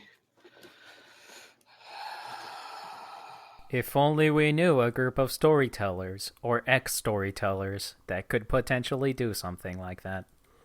This sounds fun. I support this idea as Criana. Wait. Okay, out of character here. Are you suggesting we go get the endless storytellers to somehow help us stage a fight? No. I was just assuming us. I was saying us. Oh, I was like, do you really like? I mean, 'cause the idea is kind of cool. I thought about that too. I'm like, oh, that'd be interesting. No, but yeah. I mean, if you want, but where the fuck? And we would have to show them the ship. And my first thought was, well, we were going to go to Listen. If we really want to make enemies out of the black market, which this is what it looks like we're doing, we're throwing away everything that we were trying to do in Ishpeming, and throwing away our potential identities and all of that, and making an enemy out of the black market, which is in practically every single major town I mean, we have a list of all the towns and all of that. Maybe we should go to space. Hold up a second. I think Wait, Mars... I want to just address this out of character. There is very clearly a way for you guys to get out of this without the black market even knowing that you guys are involved. Yeah, like, I mean, I understand that there's a risk to this, but I thought from the beginning the idea was to not enrage the whole black market, but to deal with this one individual. Mm-hmm. Bingo. Okay, but so let's then get we back kill to the him. problem. That is definitely one option. I just don't know how we can, not let him tell the rest of the black market and leave no witnesses to what we do. But seriously, though, that's the thing, is that if we go about this route, and if the Cyber Knight's idea is a sound one, if we go about this route that his cell was simply exposed by a Cyber Knight, the black market, if we do things right, would have no reason to suspect we had any hand in it. We were just trying to do business. In fact, it'll look like some of their loyal customers got caught up in one of their incompetent employees' problems. Mm. Especially since they've already freaking killed their own and freaking lit up a part of their, hideout already, even without our intervention. Yeah, I mean, we could almost play it off like this. It's like, hey, you were involved. Yeah, we were involved. We were trying to get what you owe us. And once we get to your black market cell, this is the kind of reception we get. The hell, we could be indignant about it, assuming that we do it right. Now, I agree. There is obviously a risk, which is what that whole conversation the night before is. But yeah, the idea and the hope would be to find a way of dealing with this man, maybe even this cell, without kicking the hornet's nest. The impression that I got from the previous night was the fact that we were going to actually take this into our hands and do everything ourselves, as in go in guns blazing and all of that, instead of try and do the stealthy tactic. But we very clearly said none of us wanted to do that. I mean, yeah, and then later Mila had this big, huge thing of we should do something. So that made put me under the. But Patrick said there might be ways we can turn him against it, and then I was saying yes, maybe we can make him look like an enemy. I mean, we're talking about ways of doing this very quietly. That was how the conversation ended. Mm-hmm. Okay. Yeah. Okay, I'm just not paying enough attention or something. So let's just continue on. Okie dokie. So, we're in the midst of brain. So actually, we can kind of finish the rest of this out of character, as far as, because we don't always have to do a bunch of in-character dialogue, right? Kind of move the plans along, right? So when we last left off was you guys definitely want to make it at least seem, at the very least, that you've had you're butting heads with the Cyber Knight. More specifically, that the Cyber Knight, that Edmund, has tracked you down because he knows you guys are involved in this somehow, right? Things get heated, you defend yourselves, and you end up killing him, eliminating him, getting rid of him, right? Okay, good. The only question is how it's done, right? Whether it be privately, a private thing, or a public thing. Now, the Cyber Knight did say he wouldn't just go into your home without any sort of backup. But let's not completely rule out the idea of doing a more private engagement and provide the black market with some proof. Or you guys can go with a staged spectacle in which there are witnesses and the evidence will be clear what you guys did. Which route would you guys prefer, and what would you guys like to think about in regards to that? It depends on because this Cyber Knight has connections to the police force, if he also has connections through the police force to the city morgue, if there is such a thing. There is definitely such a thing as a city morgue in Tolkien, 100%. Okay. And we'll just do this out of character. Edmund Bess would explain that although he doesn't know anyone personally in the morgue, in the mortuary, it wouldn't be that difficult for him to get access to it, or if he had some time to feel things out, talk with people, establish some trust, he's confident he could maybe find someone in there who would be able to assist them. Okay. Sorry. No, go ahead. You first. If he is able to get into contact with the city morgue and is able to potentially find a body that has some cyber armor, just like the Cyber Knight, that is scheduled to be cremated, then maybe there's our evidence. Find an abandoned building that the police know about that is scheduled for destruction. Put the body there. There's the body of the Cyber Knight. Light it on fire. And then lead the guy to the body and the burnt building and all of that.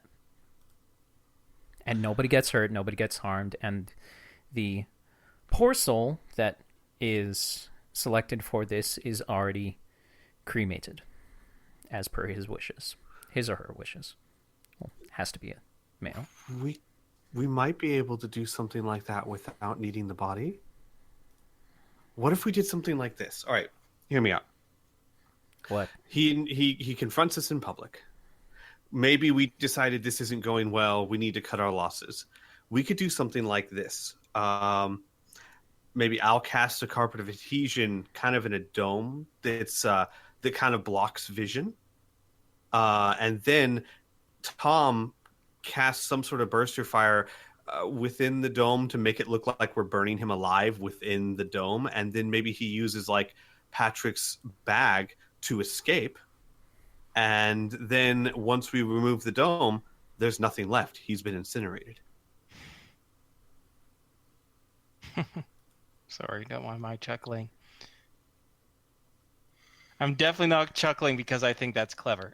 But like I'm being impartial. The idea would be it would be a way for Tom to completely eradicate the target without causing a huge spectacle because we were covering it up by the dome. Like, so maybe we're not great warriors, but we're nasty individuals type of thing.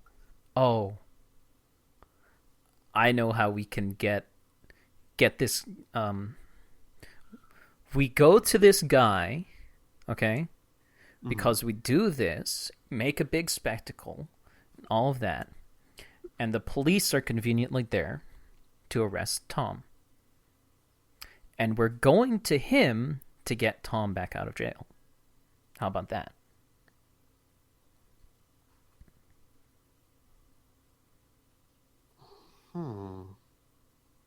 I mean, it's not bad, especially if the police are in on it. Yeah, exactly. That's what the Sovereign I would suggest is a special operation by the police department, and then we have an actual reason to go to him.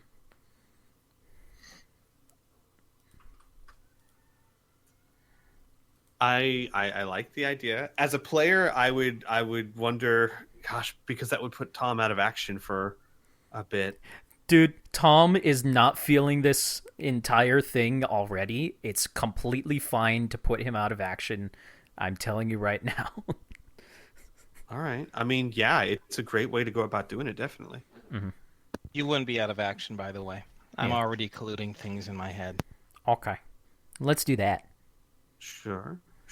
Let's do that. So we mentioned the idea to the... Well, first, Al would look to Patrick and ask if Patrick would be willing to lend the bag for the purpose of this. Patrick looks over to the Cyber Knight. This is a very close item of mine that leads to a very personal place. I see. I know you are a noble man. I would just like to have a verbal confirmation just to assure my race. Indeed. I assure you, in you allowing me to use this item of yours, I will not disrespect your privacy or take anything that does not belong to me. I will use it as a place of refuge and sanctuary, and respect it as thus.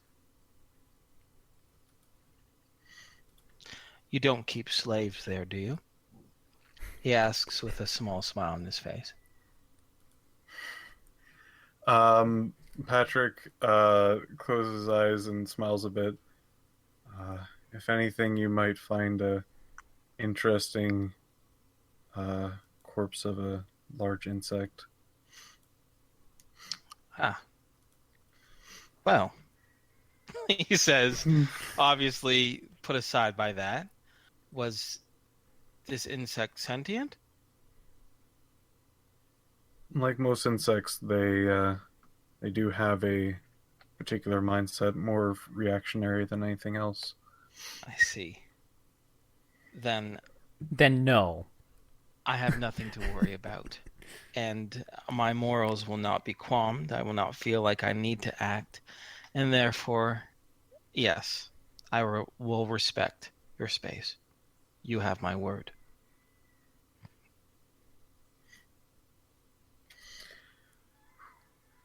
Okay. I will have to retrieve it from storage, but I believe that is something you can have. Thank you. So, if this sounds like the plan that you guys would agree on, the NPCs are behind it. Edmund is behind it as well. However, there will be a few more steps that are necessary. First and foremost, he'll have to go to the police department and put forward this idea for this operation to make sure they are in cahoots to understand the arrest of Tom is merely an act, that he will not be actually formally charged, and he will be kept in a safe location as well until things are resolved.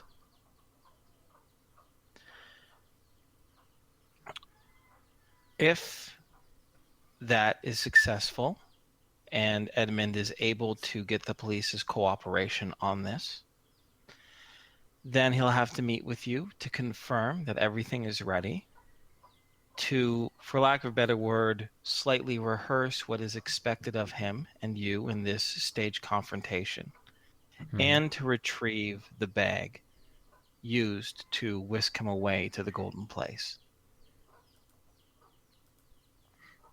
Sound good by you guys? Mm-hmm. Sure. So Criana? Edmund. Oh, sorry. Yeah. Okay. So Edmund will say that he will head off to the police department right now. However, he's not expecting an immediate response. It will probably take a few days until they meet again. He suggests that we do not meet at the same place as this abandoned park, and instead meet, as I scroll through a bunch of stuff,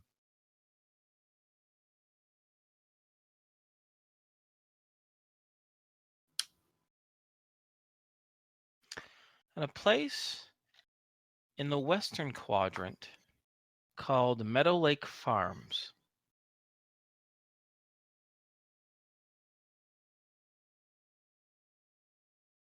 And in 2 days' time, around the same time, 10 o'clock in the morning, and until that meeting, both parties should not communicate with themselves to avoid any possible suspicion.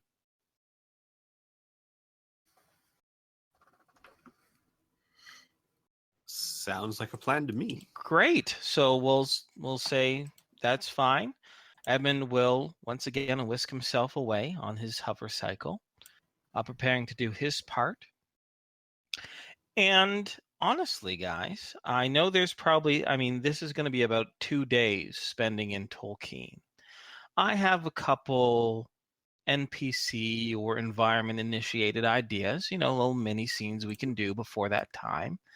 But I do know for sure, at least Tom was interested in, probably at least in one of those days, you still wanted to head over to a particularly school to make some inquiries, right? Yeah. Yeah, I do. Are you still interested in that? Yes. Okie dokie. Is there anything else you guys are actually, is there anything you guys want to do immediately after this meeting, first and foremost? Not immediately, no. I'd like to look into some of the Techno Wiz stuff from this fabulous list, but that can all be Sure, done okay. after. Is it fair enough to say that because Tom went by himself, could he have gotten a brochure of a few of the things, and then everybody could have gone there? Sure, although this place wouldn't have brochures, so to speak, but they would be able to share information that he could relate to the group. Okay. Well, then we can do that. Okay, yeah, I'm fine doing little individual scenes after all. It's no big deal.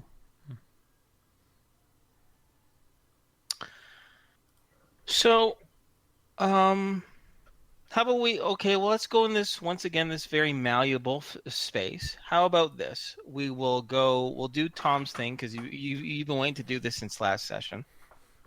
Then I'm going to throw one little scene. Yeah, 2 sessions. There you go. I'm going to throw a little fun little scene at you guys afterwards.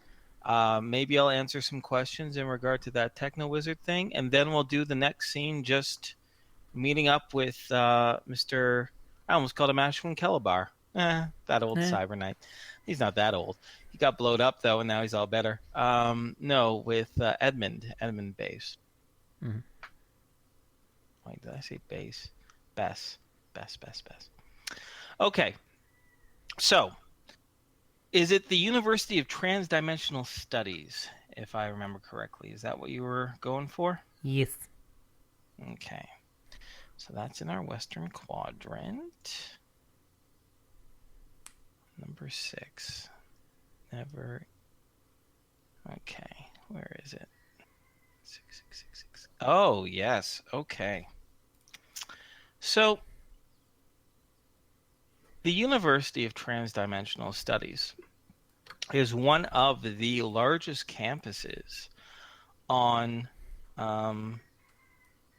in Tolkien. It has a walled compound, and the walls themselves appear to be made of some form of stone. However, the stone has a very clear purple tinge to it and is extremely shiny. In fact, the only entranceway that is clearly known to this University of Transdimensional Studies is a big sweeping archway near the front that looks like it's actually being molded and shaped by this purple stone itself. You can see 2 large buildings in front of you, one much longer than the other. The first clearly is almost like what appears to be a standard university hall, while the other smaller building to the left of the entrance seems smaller, is only 2 levels, and some written signs pointed towards information and administration. Towering behind these 2 buildings, right off of the front of the entranceway, are 2 immense stone pyramids. One with 3 smaller pyramids around it, another one with 2 smaller pyramids around it. And they are right in line with the ley line itself, a big, thick, sweeping ley line heading directly north to south. Even here, in the daylight hours, you can see the crackling energy along the tips of the pyramids themselves. There's also a collection of smaller buildings all along the northern side of the campus, but unfortunately, unless only students are allowed to go that much further.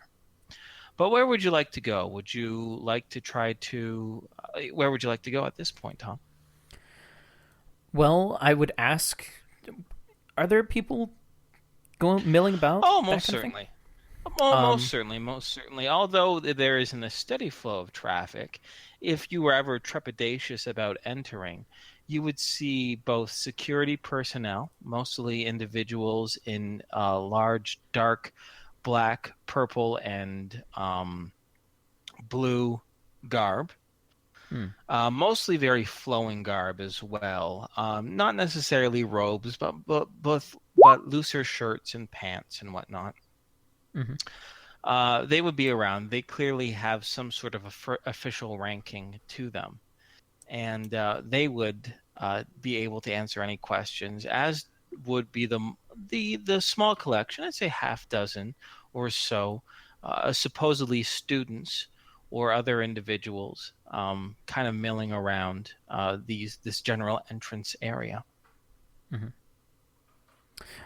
Tom is going to try and ask for directions to an admissions building or, that kind of thing.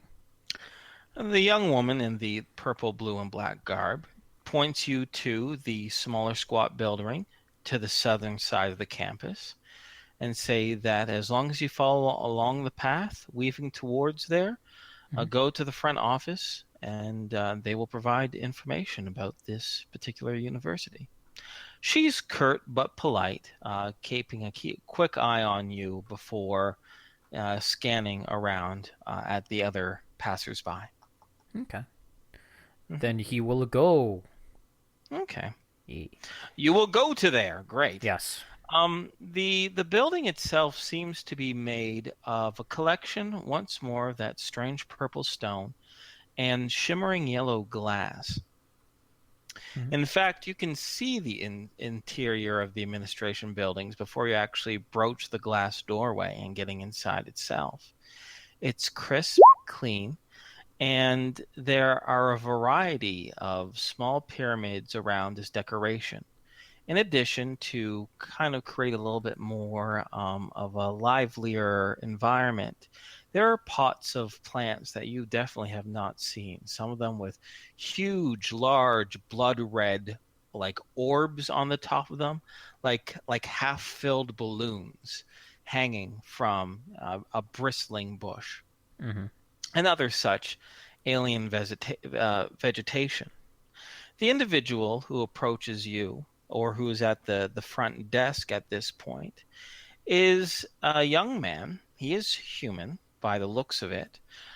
He sits down, and he has the biggest gleaming smile, one of the biggest gleaming smiles you ever did see. And you realize that although his exterior phenotype seems human, he's an individual. The average person has, I don't know, what's the average amount of teeth a person has in their mouth? Like 20 or something like that? I think it's 33. 33? 34. Yeah, 33, yeah, he's 34. got 70 teeth in his mouth. Wow. He has a whole lot of teeth all in one row. And it's a little disarming. But he speaks in a smooth baritone with his jet black raven hair. And he says, welcome. Are you a new student looking to register? An individual who is, or a member of the public who's interested in what we do here? I was interested in possibly looking into registering. I see. I'm interested in like the cost and and the requirements. Yes. Yes.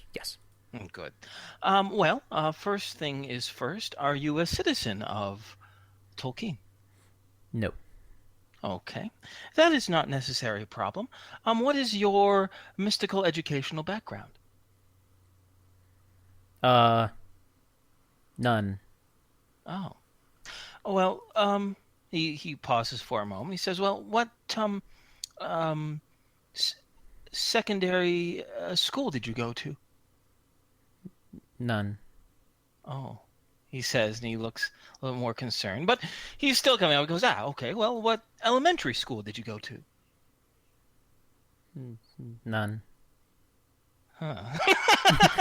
I'm sorry, now I'm just laughing because I know the answers to all this, but it's still really funny to me. He goes, I see. Well, are you able to read at all? Yes, I am. Good. He gives a big, relieved, toothy smile at that. Good. How many languages? 2. Oh, excellent. Which ones might those be? American and Techno can. Well, I suppose.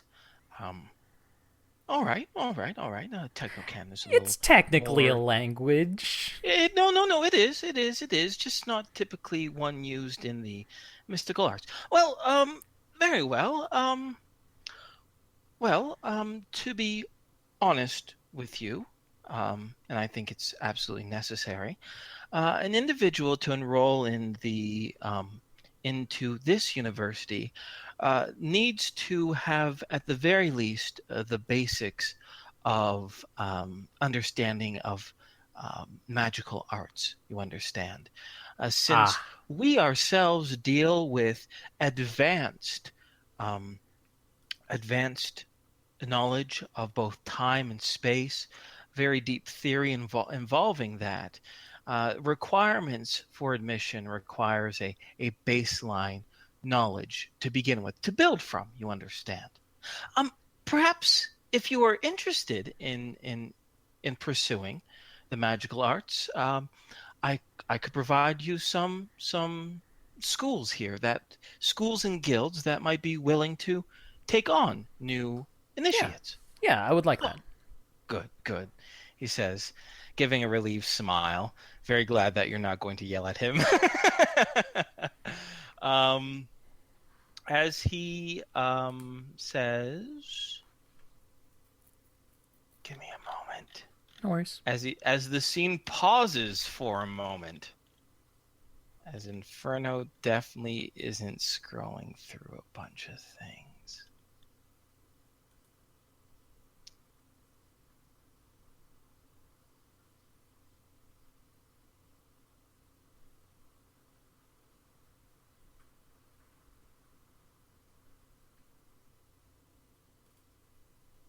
Oh.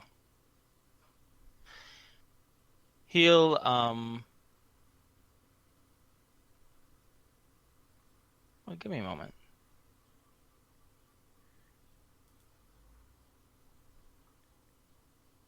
Okay. He says, well, the most obvious suggestion would be Tolkien's own College of Magic. That itself offers a large platitudes of study and allows novices such as yourself to really determine whether they have the knack for magic or not. In addition to the college themselves, that is something that is run by the Free City of Tolkien. However, there are many other private enterprises, specifically guilds within this town, that are also for a fee, for a nominal fee, do offer to share their knowledge and to teach their knowledge. Of course, one would have to join such guild. Guilds includes the Society of the Black. Sorry, as I get myself all tongue-tied. The Society of the Black Escape is one, for example. Perhaps the Blue Lotus Society, I've heard, has been recruiting recently. And others, well, I guess you'd have to just find out for yourself. Some are more secretive than others, you understand, and have a variety of requirements for it. Okay. Do you have any other questions, sir? So I have a general question because I am interested in the magical arts. But I do already have some supernatural powers. Oh, do you? Yes, I'm a psychic. A burster, to be precise. Oh, he furrows his brow. He says, I'm not familiar with that parlance. Fire, manipulation, control. Oh, creation. A pyrokineticist. Okay, yes. Hence the gold wristband. Is it easier or harder for me to get into magic? Is it still possible?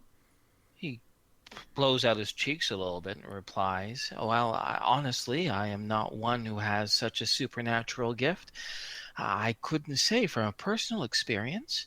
All I know is my own broad philosophy, which is, frankly, magic breeds in a fertile and eager mind. I do not know whether your own psionic powers would inhibit that fertility or not. But if you're asking me if it is a potential, then yes, of course. That's the beautiful thing about magic that others do not understand, of other towns, other governments, he says with a bit of a scowl, do not understand and are afraid of. Okay. As long as you are willing, it can be done. All right. And I really am interested in time and space stuff. Yes, it's fascinating, is it not? But because I have this affinity for fire, I've encountered a warlock in the past. Do you think it would be a better idea to look into however warlocks do stuff? He folds his hands a little bit and he says, I am definitely not an educational advisor.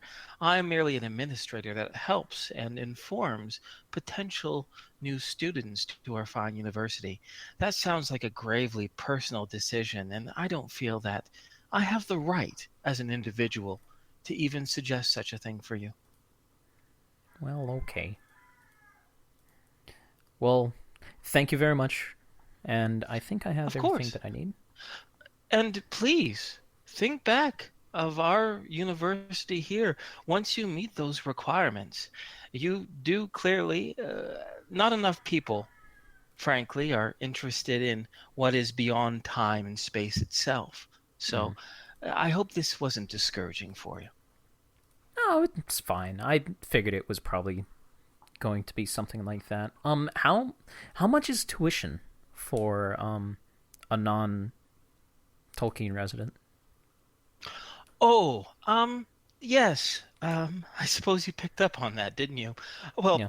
Tolkien residents, as a part of their citizenry, do get a small discount, but the tuition charges for a basic course, one might say, an introductory course, an introductory 2-year course, is 5,000 credits per semester, and there are 4 semesters in a year. Not bad. So approximately 40,000 credits. Oh, we do, of course, offer certain scholarship programs and work programs in which to assist in the tuition fee. Wow, that's not bad at all. Really? Oh dear, I wish you were a student. We're having quite a row currently on campus saying how tuition fees are far too high. But I'm glad to see not everyone has that perspective. And that's for non-citizens, right? Correct. Citizens would, like, if I were to stay here... Okay. Oh, unfortunately, sir, in order to be considered a citizen, it's not the amount of time you have. It's more of bureaucratic registration. You understand? Yeah, so if I jump through the hoops and do all that stuff. Okay. Mm-hmm. Yes, okay. Yeah. Thank you. You're very welcome. And Tom will leave. Woo. Woo. Okay. On to all whoever right, is everyone else. Still here? Yeah. Okay. If it's okay by you guys, I have a little scene that I can throw at you, if you like, or we can just move on. It's up to what you guys are feeling. I'm all for getting thrown at. Yeah. Okay. Bring it on, bitch. All right. I'm ready. Prepare to die. All right. So this will happen. I'm gonna kind of paint the scene, and we can do this together, though. Perhaps, maybe. I'm gonna paint the scene. This will be a day after your meeting, your last meeting, so a day before you have to meet up with the Cybernet again. But let's see. There are a variety of activities to do amongst New Laszlo. You know, movie theaters, stage plays, parks, recreation, drinking, dining. We'll say you'll be moving on. Actually, out of those things, what would you guys like to do to help blow off some steam? Would watching a movie, perhaps a newer flick or an older one, be relaxing? Spending some time in a park, perhaps doing some fishing, doing some recreational driving. You know what? This actually is a good opportunity, guys, to wonder, like, what do your characters like to do on their downtime? A park. Okay.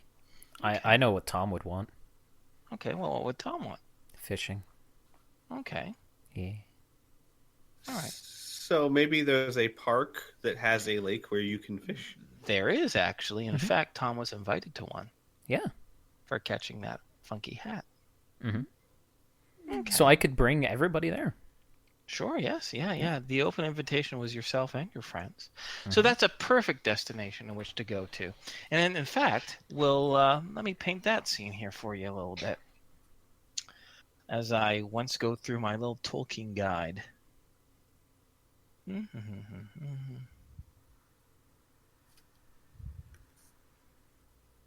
Nope, not what I wanted. Oh, Tolkien, why are you so big? Growl. So big. So big. Oh, there we go. It was the Silver Lake Society. That's right. So, this is a place where, the Silver Lake Society, founded on itself, actually, Silver Lake. And it's called that way because of the reflection. The water itself is so clear and transparent.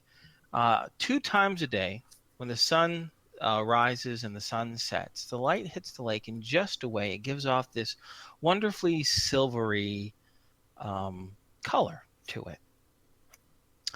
Of course, it's not just has the lake itself, but there's also a magnificent fountain in the lake of what appears to be 3 dragon heads spitting out, instead of fire, big shoots and torrents of water.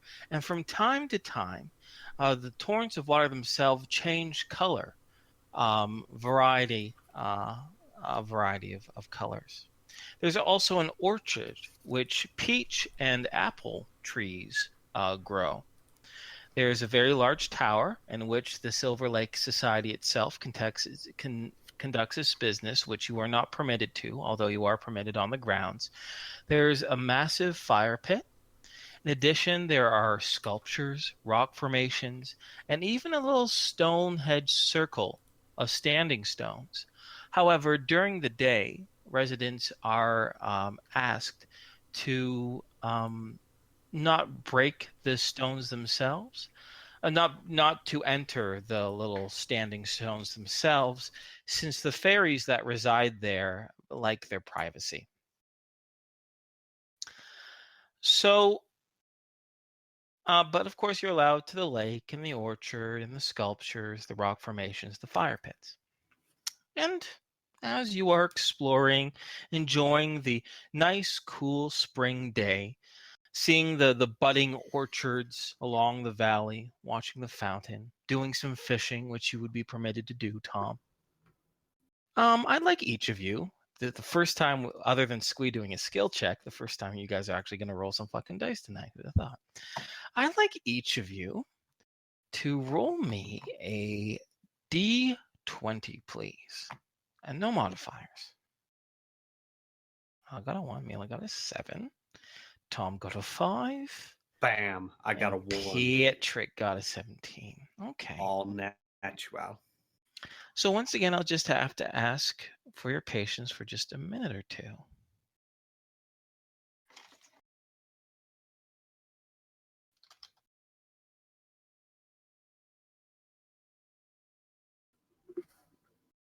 Oh, just to break the probably... silence. Well, no, I'd have. I should probably pitch in exactly what Patrick's been doing. Sure. Patrick, generally on his off time on most days, except for I believe it was yesterday, after the conversation, has spent most of his time, besides the times that he's been over at the shop working with the fine individuals working on his vehicle, lack of a better word. He has been off and on studying the spells from the ripped up tome a while back on Mars. Yes. Okay, all right.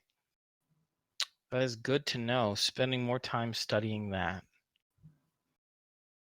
Also, probably around this time, you also probably would have dropped off that letter, that those notes to to Riverbend Hospital, right? With the during the notes of the funguses and whatnot. Mhm. Okay, all right. Cool. So yeah, we'll definitely chip down a few more hours. You're getting close to learning, because you spent quite a bit of free time studying this already. I'll get back to you, Piph, in regards to exactly what spells you'll have learned from it by now, if that's okay. Don't Just worry. right now, yeah, okay. I Just want to make a note of it. If anything, this is just flavor, and I don't mind it just being that. Okay. If something comes out of it, great. Just that's generally what he's been doing. He's been very slowly and patiently going and keeping his mind busy. Okay. So, out of curiosity, with you guys spending some time here at the Silver Lake Park of the Silver Lake Society, would you guys be generally together, or would you kind of branch out on your own to explore the place? Mila would be attached to someone. I'm not sure who. Okay. All right. Al would probably be exploring it. Fishing is probably a little too stationary for him. Mm-hmm. So he'd probably go wandering around. And Tom is fishing. Okay. How about Patrick? Patrick will be like those old people just sitting on the bench. So can we have maybe the scene with Mila, Tom, and Patrick kind of in the same general area, and Al off kind of wandering, taking some time to himself? Sure. Okay. I'll split up the attention between you guys. This is absolutely not a problem whatsoever. But the first little bit, I think I'll put towards Patrick, Tom, and Mila.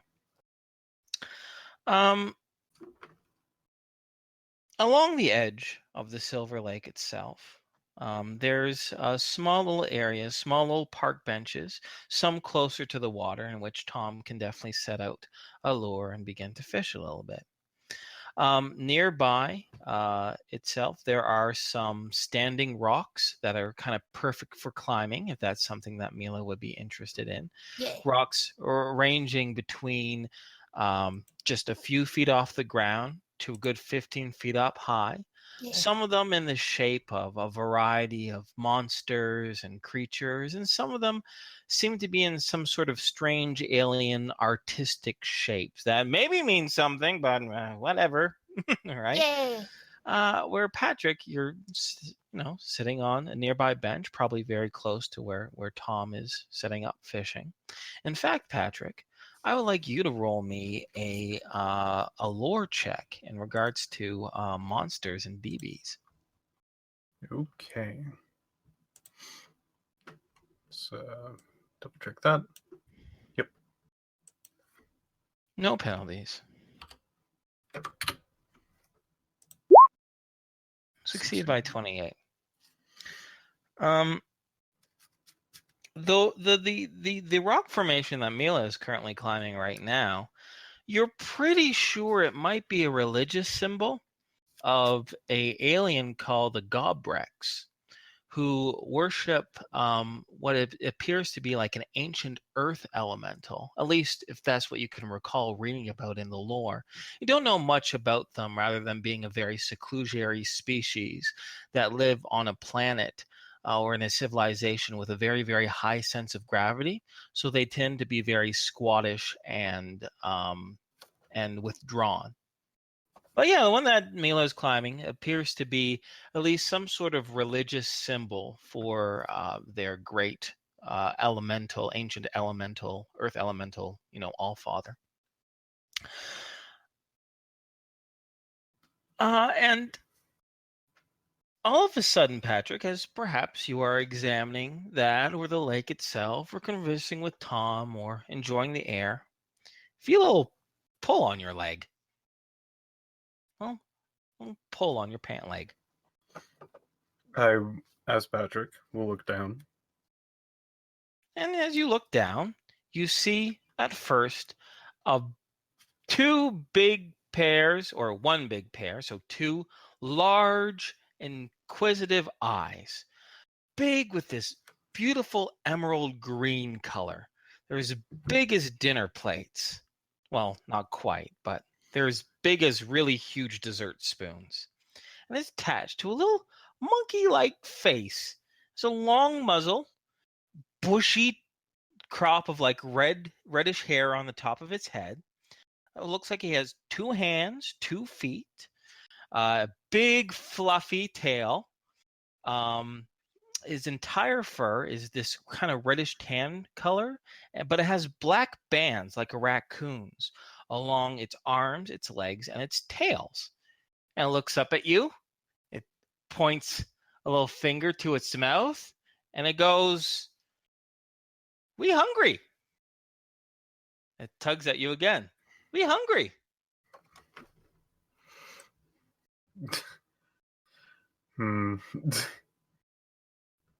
It begins to climb up your leg. What is it? What is it? What is it? It coos out. Its little hands are going through your pockets now.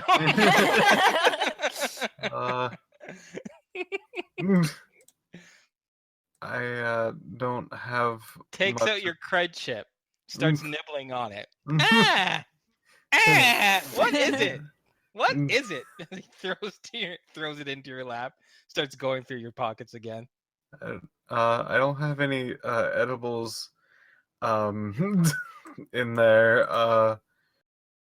Starts crawling up your chest. Do you have a shirt with like a front pocket on the front? A front pocket on the front. Yeah. Inferno. Yeah. He has a button down with a yeah. It starts nibbling on the button around it, getting drool all over your shirt as it looks up with you with giant eyes. It says in the full mouth. Can I leave you there for a moment? Yes. Patrick is going to try to do something. It's just the problem is he now has a thing on him. He sure does. If he tries to move, he might fall. So I guess he will try to stand up while trying to semi-cradle him with an arm, or her, or whatever it may be. You don't know yet, but I would like you to roll me a D1, opposed. We're gonna do an opposed D20 roll. I would like you to roll me a flat D20. I'm gonna roll a D20 plus 2. Oh, okay. So this little creature is so captivated by trying to eat the button on there, you're able to get your hands around it, and it doesn't squirm very much as you're able to pry its mouth off your chest. And right now, it's kind of in your grasp. It's about the size of like a really big house cat, and it's kind of looking at you with big eyes, and it's reaching out with its fingers up at you, and it goes, "Hungry." And what's amazing is that, it is like fully articulating these words with that weird little upthong to it. But yeah. Patrick is first going to look around for anybody who else may be looking around. Well. You see Mila in the distance waving her arms around like she's flying on top of the rocks, but she's not looking your direction quite yet. I got something to there in a moment too. Oh. So well, let's pause with that idea and the same with you going around. All right. How about Tom? Huh? Well, you doing anything in response to the sounds of this, or do you think you're too far off to react? I think he's kind of in his own mindset and not really paying that much attention, just like me. Sorry. All right. Well then. All right, no problem. Then we'll continue on. So Patrick, as you look around, you do see two other individuals. Can you guys hear me? Okay. You guys can see 2 other individuals walking down a cobbled stone path, but they don't seem to be looking in Patrick's direction or even noticing any little of the squeaking noises that this little fuzzy red creature is saying. They're holding hand to hand. They look middle-aged, and they're more interested in themselves than anything else. But Patrick, when you look over to Mila, and as she's kind of standing on the stones, waving her hands around in the air, you see another one of these creatures on a stone right to the left and slightly behind her, and it's clearly mimicking her. It's very similar: the red hair, the big eyes, the rings around its arms and its legs and its tail, big old fluffy tail. But it has its hands up to the sides, and it's standing on one leg, waving at you too.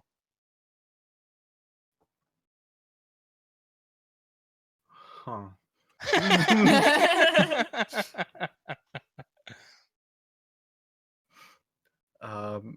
Patrick still cradling this.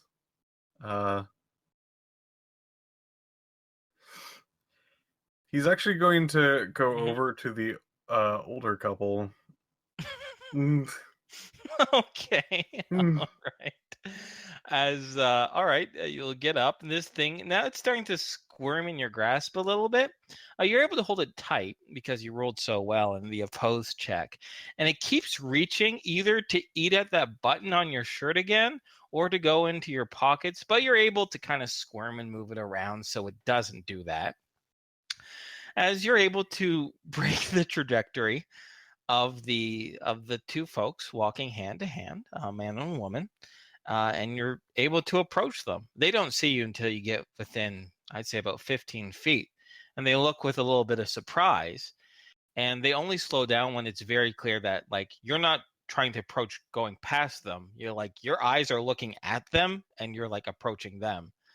And they both give very inquisitive looks, looking straight to the creature in your hands.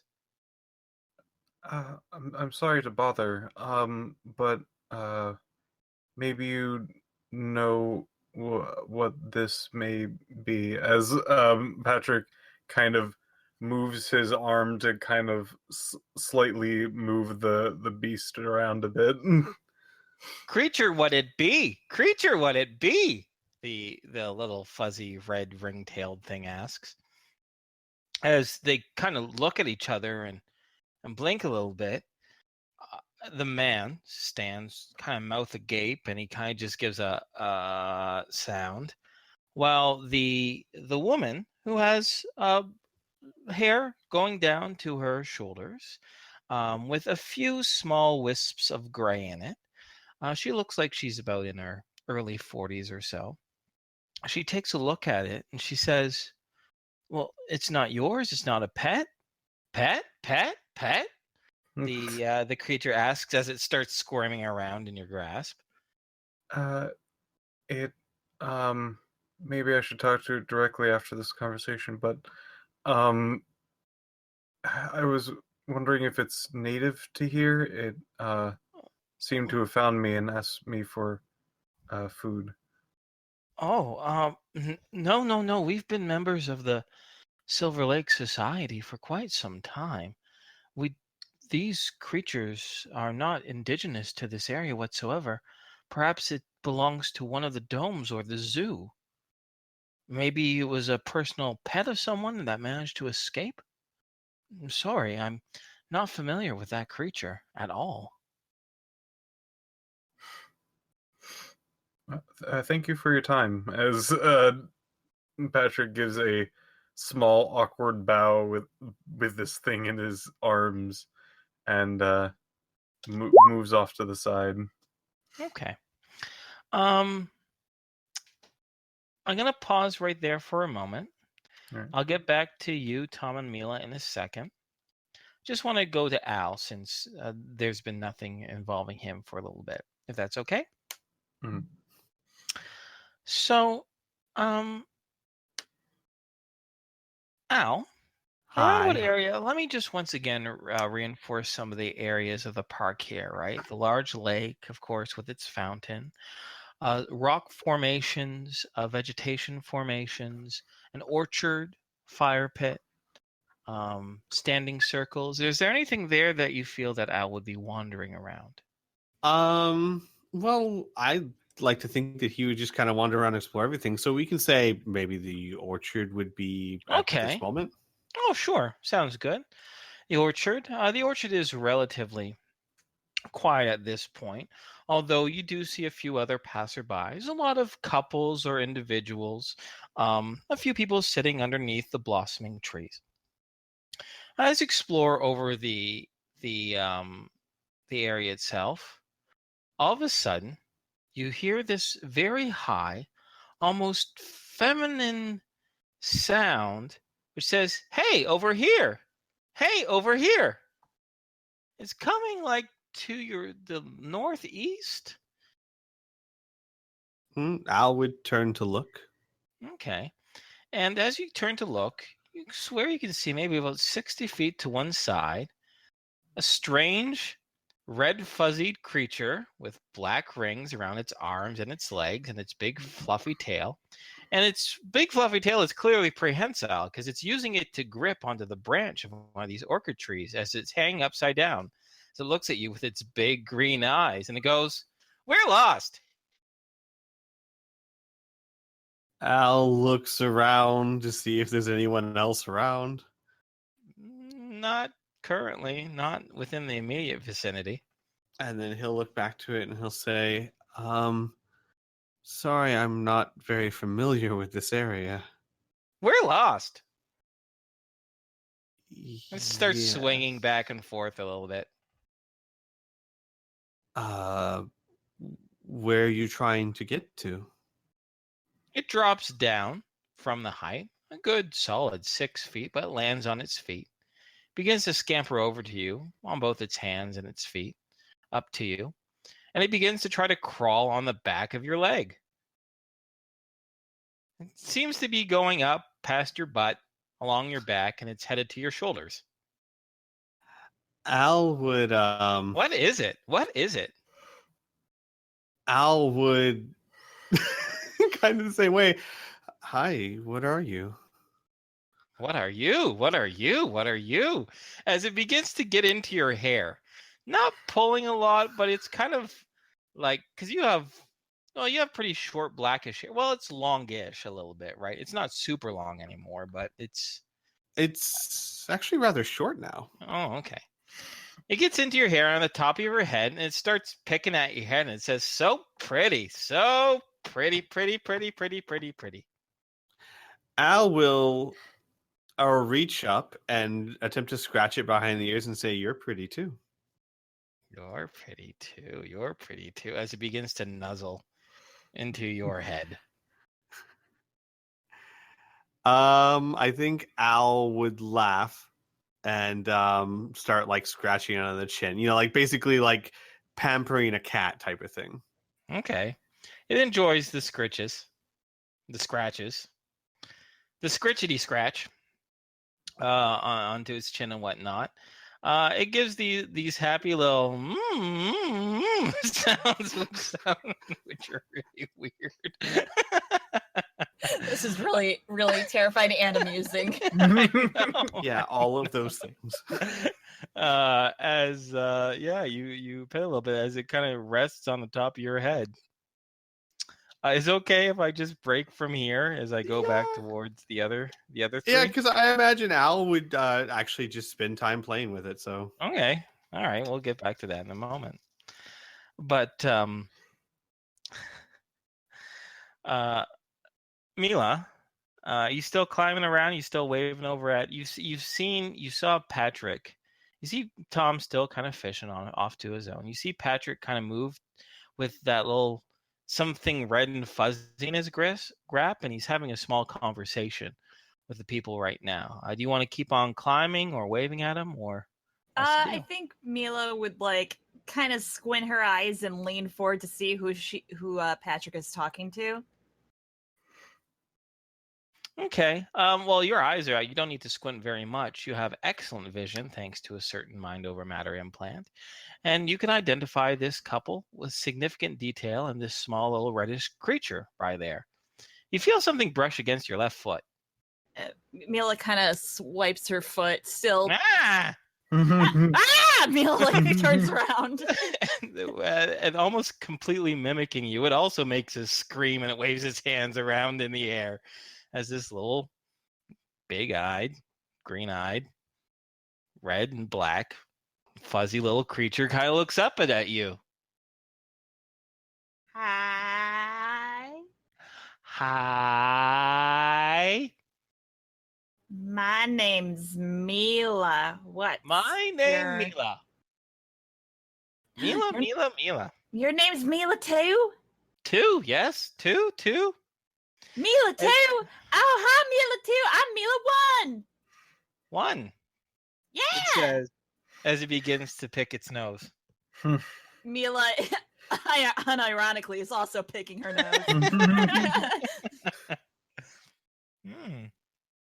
I'm hungry. Me too. Should we go find something to eat, Mila too? Eat, Mila. Eat, Mila. It grabs on to it jumps and grabs onto your waist and clings to it. Okay, let's go. Mila starts climbing down. Go. As in bounces on your hip as you climb. I'm going. I like you to do a climbing check because getting up on these rocks were not a problem, but now this thing is kind of interfering with your shit. Okay. No penalties though, because you're still a very good climber. Bump. Okay, that's definitely a success. Yeah, that's fine. Okay, you're able to get down the big rock formation without much trouble. With this thing clinging to your hip, saying, go, Mila, go. Over Mila too. Tom, roll me D100.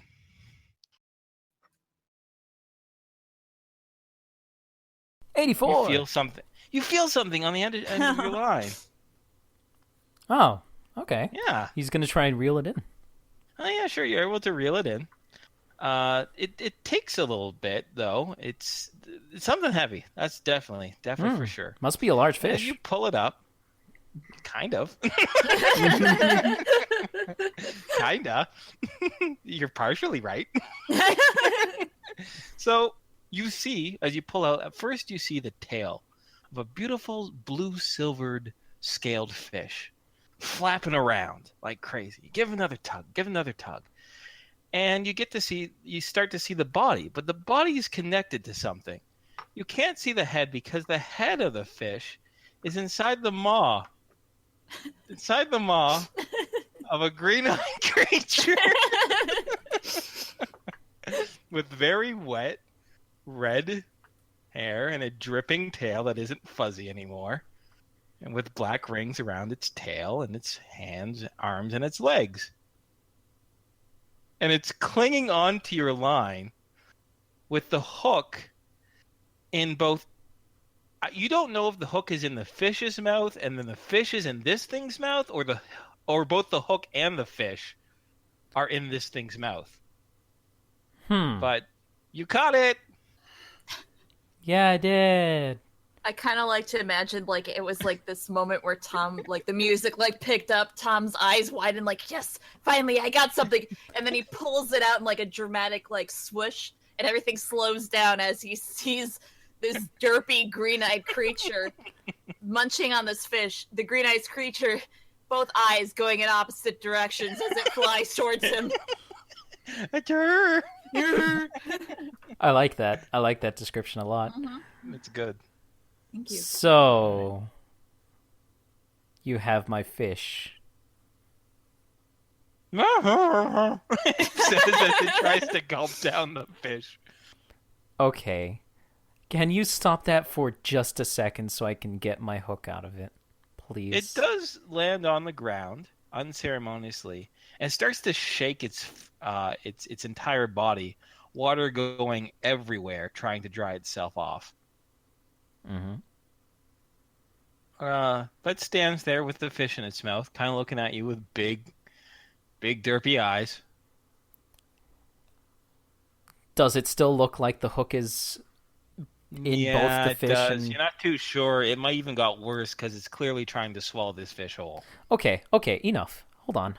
And he's going to try and grab this creature and the fish. Okay.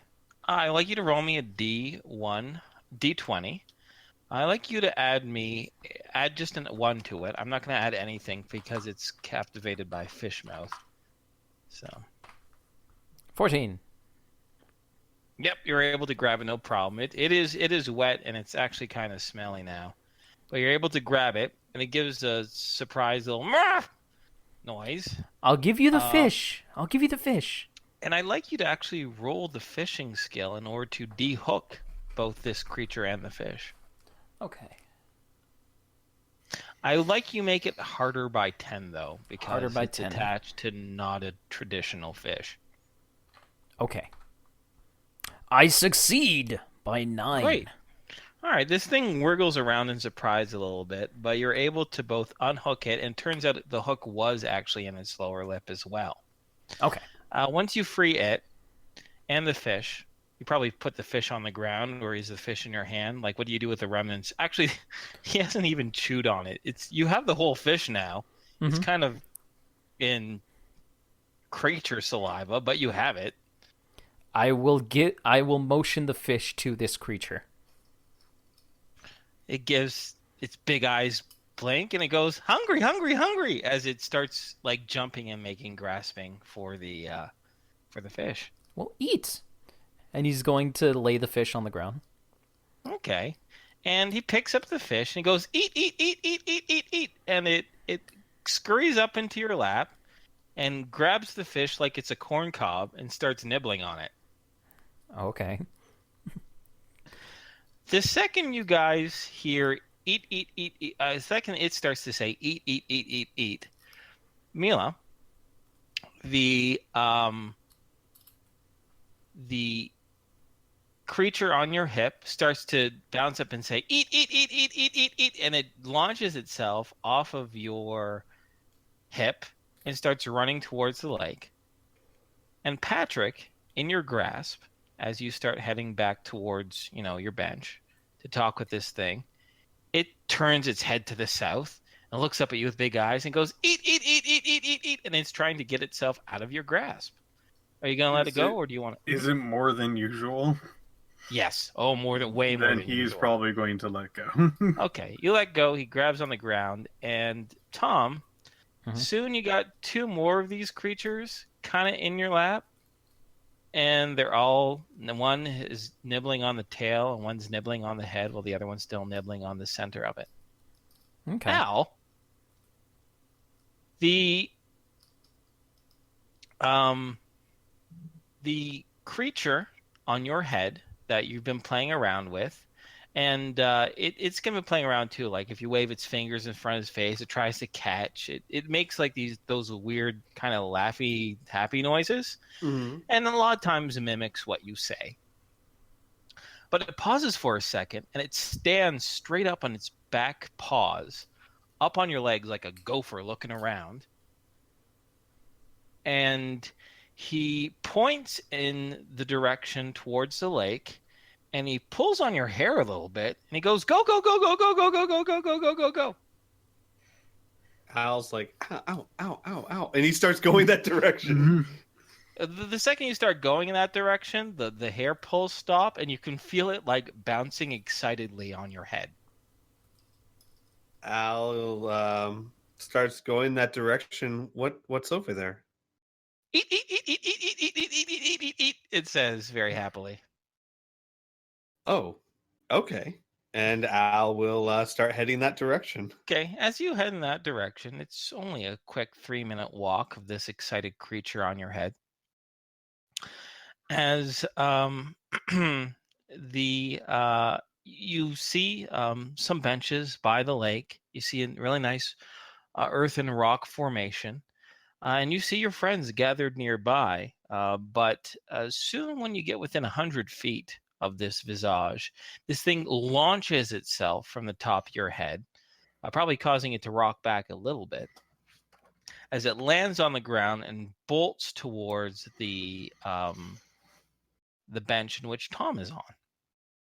And Tom, now you have a 4th creature nibbling on the fish on the opposite side of the middle of it.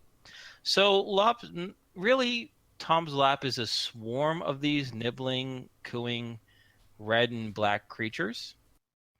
What would you guys like to do?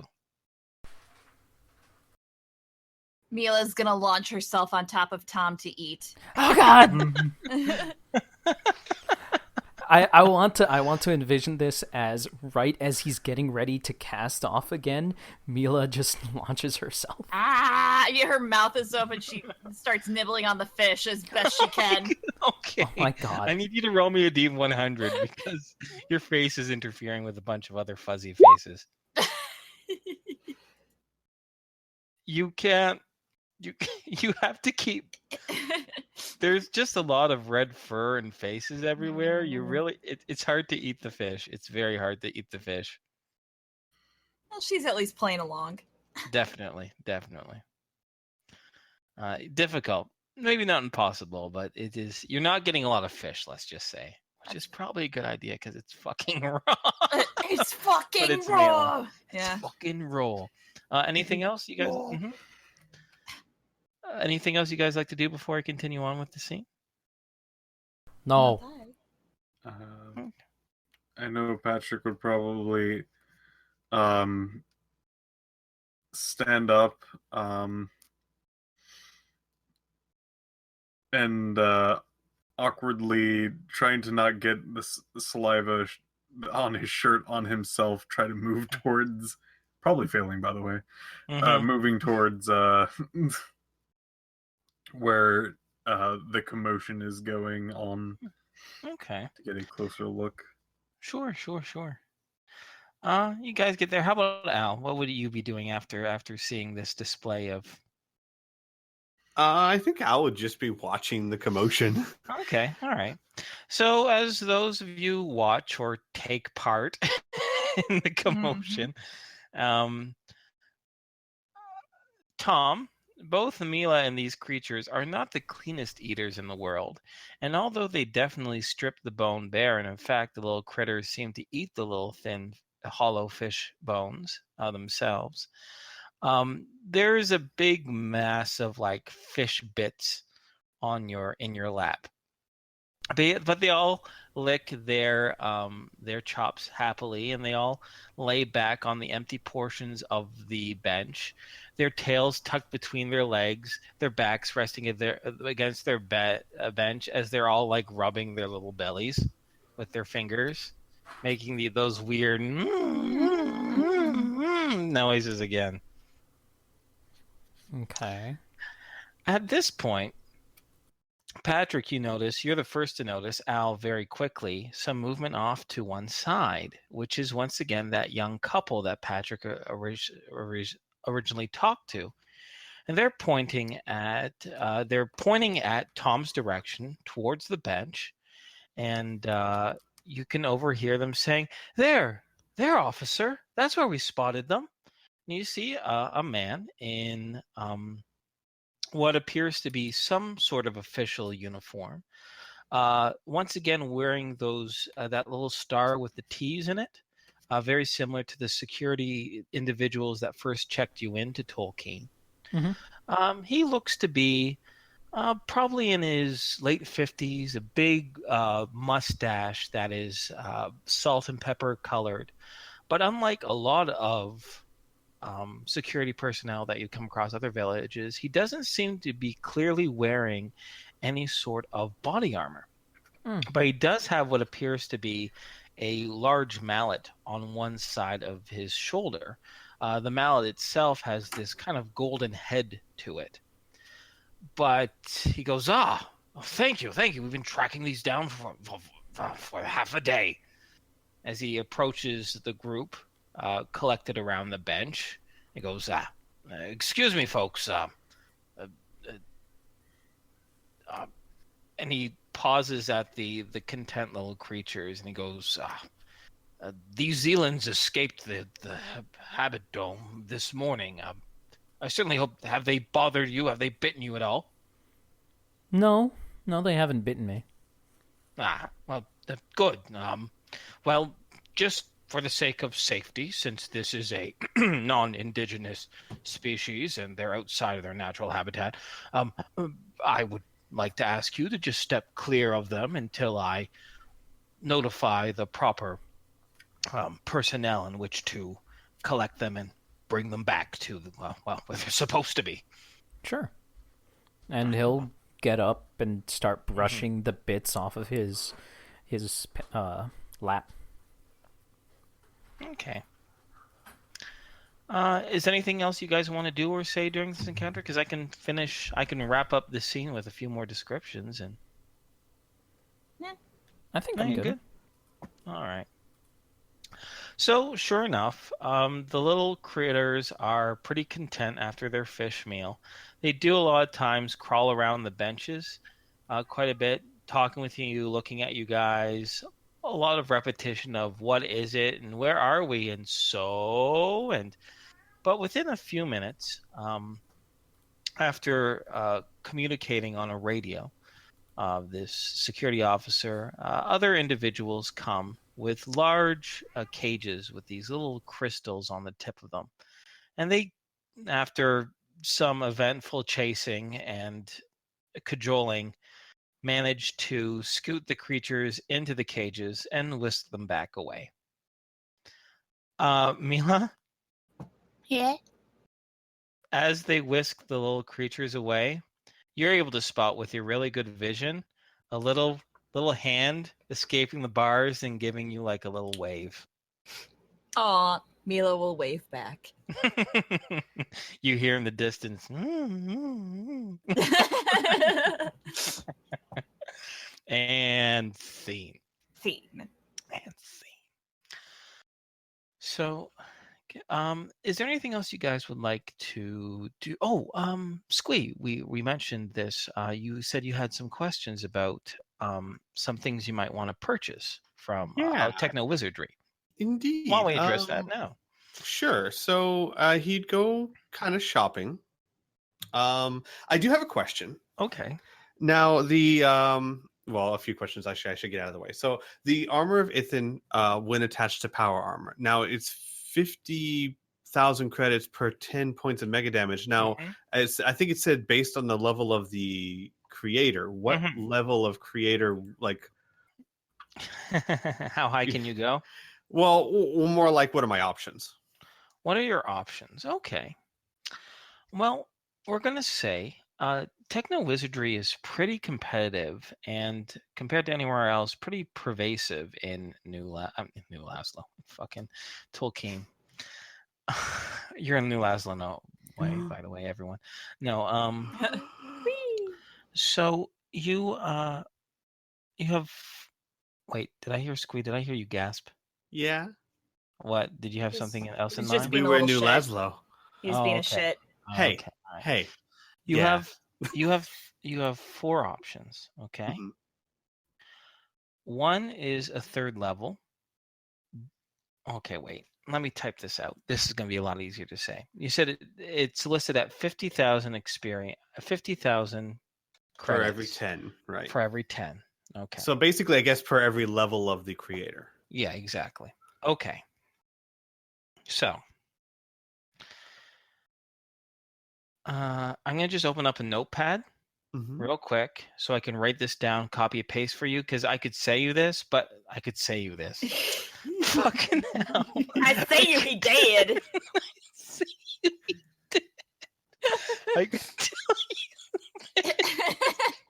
I could tell you this, but it would mean nothing. So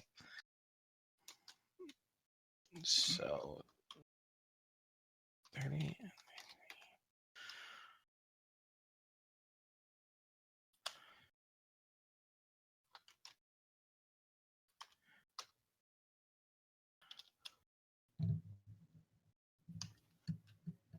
Okay. I say you eat that.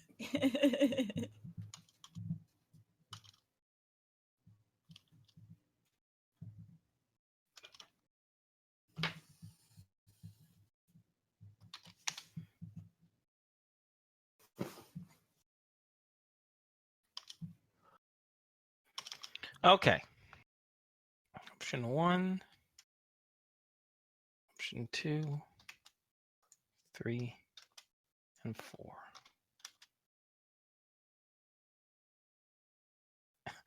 Instead of putting MDC in one, I put DMC, and I'm like, Devil May Cry is in here. Yeah! That's the best Techno Wizard spell ever. Making devils cry? Yeah. Well, Devil they May. might cry. It's not a sure thing.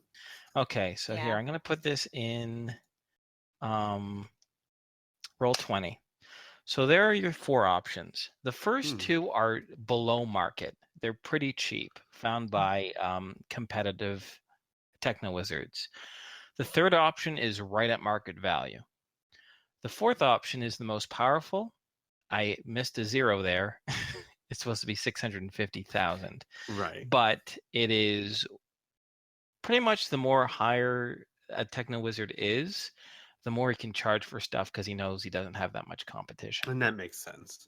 And is it still 10 PPE to activate any of them? Yes. So that's why it's more expensive, because for the same value you're getting more. Got it. Bingo. All right. Well, I'll probably have to get with the group on that, because obviously I'd want the best protection possible without taking up too much of the cash. A few questions before we get into this, so I don't take up too much time, but this should be quick to answer. Okay. The superhuman speed. Now, on power armor, obviously the speed itself doesn't really matter because the power armor can already go faster than that. But the I'm curious because the superhuman speed also gives like a +2 to parry and +6 to dodge. Since I'm in a terrain hopper, does that kind of like the power armor's kind of already doing that for you, so it's just redundant, or does it stack? As long as that spell is active, it stacks. Interesting. Okay. Because superhuman speed is more than just running. It's your entire reflexes, right? Now, part of the cost of that, though, is definitely going to integrate that so the power armor can physically move that without creating any problems for it. But that's a part of the customization, the techno wizardry, so to speak. Okay. And then and this one might just be for later. I'm curious what the terrain hopper can do underwater, to know if I need to get like a diving suit or something. But the big thing is that Al would probably see one of these blacklight blades that's on sale and inquire. Basically, he'd say, I'm not skilled with this, but I really like using, knives. Is there anything like that? Tell you the truth, Squee. Can we save that for next session? Because I don't want to just pull something completely out of my butt. I want to create something that's a little bit more believable and something that we can even just role play a little bit, if that's okay. Yeah. Okay. And then the only last thing would be, and this might also have to just save, is any sources of like what Tom has, any sources of like a PPE battery? Oh, yes. There are PPE batteries. That is one thing I didn't include in the list. I'll update the list and include those in there for you, because PPE batteries are definitely something that is available here in Tolkien. Okay, then then that's most of my questions answered. It's just basically going to be do I spend 650,000 or do I go for a little less? But we can figure that later. So I'm good. All right. Well then.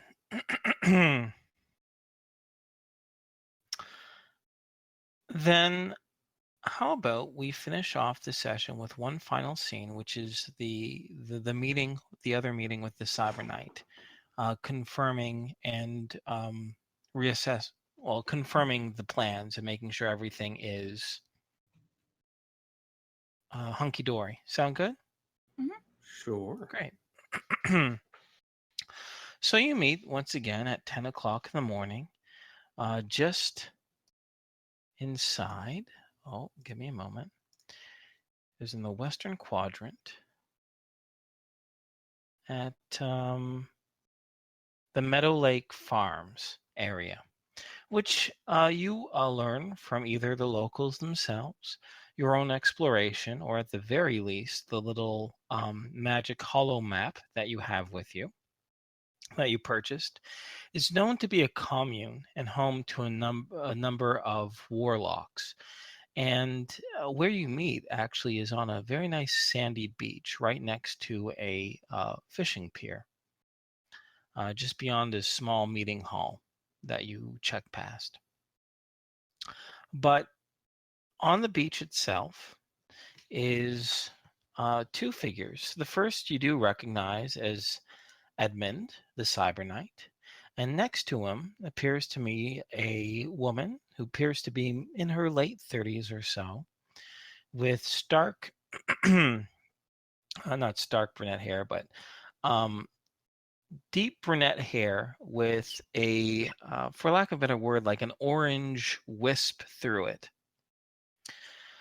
She is taller than Edmund himself. She's probably bordering on 6'2". She's dressed in. She's one of the few individuals that you see around that wears a cape as a part of a fashion. It is a black cape with a red inlet, and attached to the back of the cape is a signal. Not a signal, a symbol. This symbol is once again a star, similar to a sheriff's star, but inside of it, instead of the letters T, it says SD on it.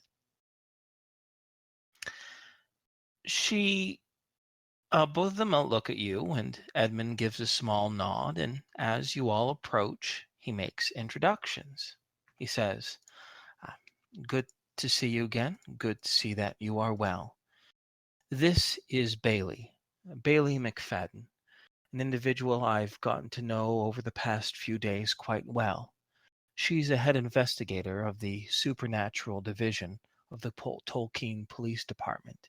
It is under her purview that our plan will be supervised.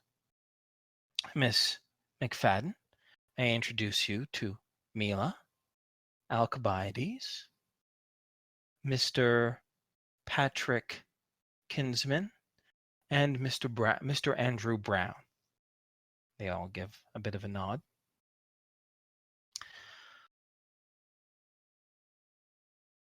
In which Bailey McFadden, this woman in the cape, clears her throat, and she says in a husky, low voice, like the voice of, I don't know, it's a little stereotypical, but you know those kind of old 50s starlets, with maybe they smoke maybe one too many cigarettes and it creates a bit of a raspiness to their voice. Oh, yeah. Yeah. That's her tone. And I'll try to limit the raspiness because I don't sound feminine at all, so what's the point? But she gives a very thin, polite smile. And she says, "Edmund here speaks for you." And he informs that, he says that this plan will allow us to close a few murders and get rid of a serious criminal element in this town.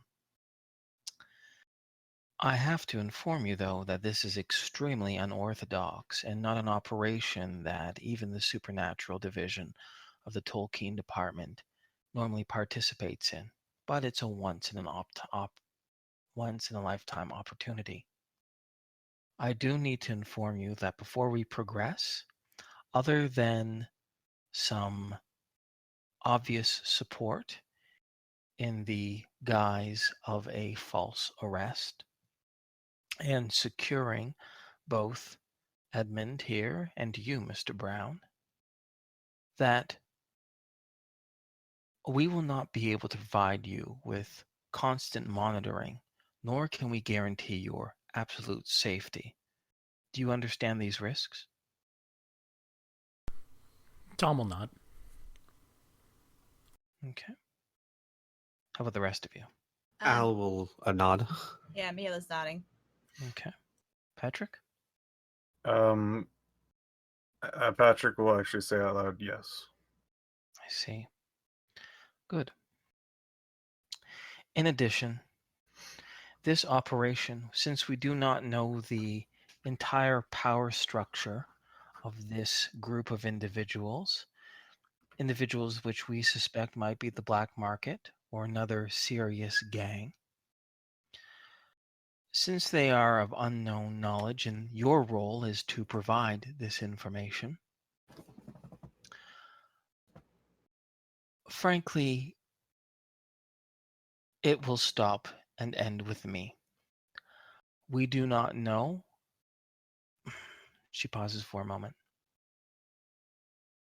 If this information gets into the wrong hands, the consequences could be rather disastrous for everyone involved. So I also need to remind you the importance of utmost secrecy and the commitment in playing your roles. And my last words before we continue on is that if you, during this period, commit a crime against the citizens of Tolkien, I will also arrest you. Your role is to gather information and intelligence, names, faces, places, not to participate and do harm to anyone else. Is that understood? Mm-hmm. Mila nods. Al nods again. Good. Very Al good. will raise like a hand. She raises an eyebrow and she says, "We are not in university. There is no need for such formality, but yes, you have something to say?" Only one concern. I see the intelligence in keeping it as compartmentalized as possible, definitely. But if, in the event that you are unreachable or somehow unattainable, does that mean that everyone else will think that Tom is really a criminal? She gives a small smile and she says, "We have a very safe location for him. Do not worry about his reputation. There is another group within Tolkien that is very trustworthy and actually, oddly enough, their services are extremely useful in times like these. He will not be unjustly charged, and I can assure you he will not spend a single night in an actual prison cell." Okay. Thank you. Did you Al mean Andrew, or did he say Tom? No, Tom. Oh, then we're gonna back that up for a second. She's gonna say, Al. "Who is Tom? Who is Tom?" Oh. Al will think for a split second, and he'll say, "I'm sorry. We have been on the run for a while from the Coalition, and we don't typically use our real names, so I'm not used to calling Andrew by his name." Give me a moment. She gives a small nod to that. She says, "Well, you're definitely not in Tolkien. You're definitely not in Coalition territory anymore. So hopefully in time, you'll get used to being truthful with one another." She gives a bit of a smile. "But yes, I can assure you that he will not spend a single day in an actual Tolkien prison cell." He nods and then kind of shrugs apologetically to Andrew. Andrew is staring daggers into you. But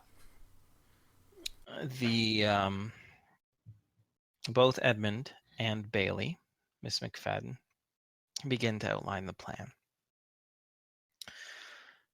It is our understanding that you will be staging a confrontation.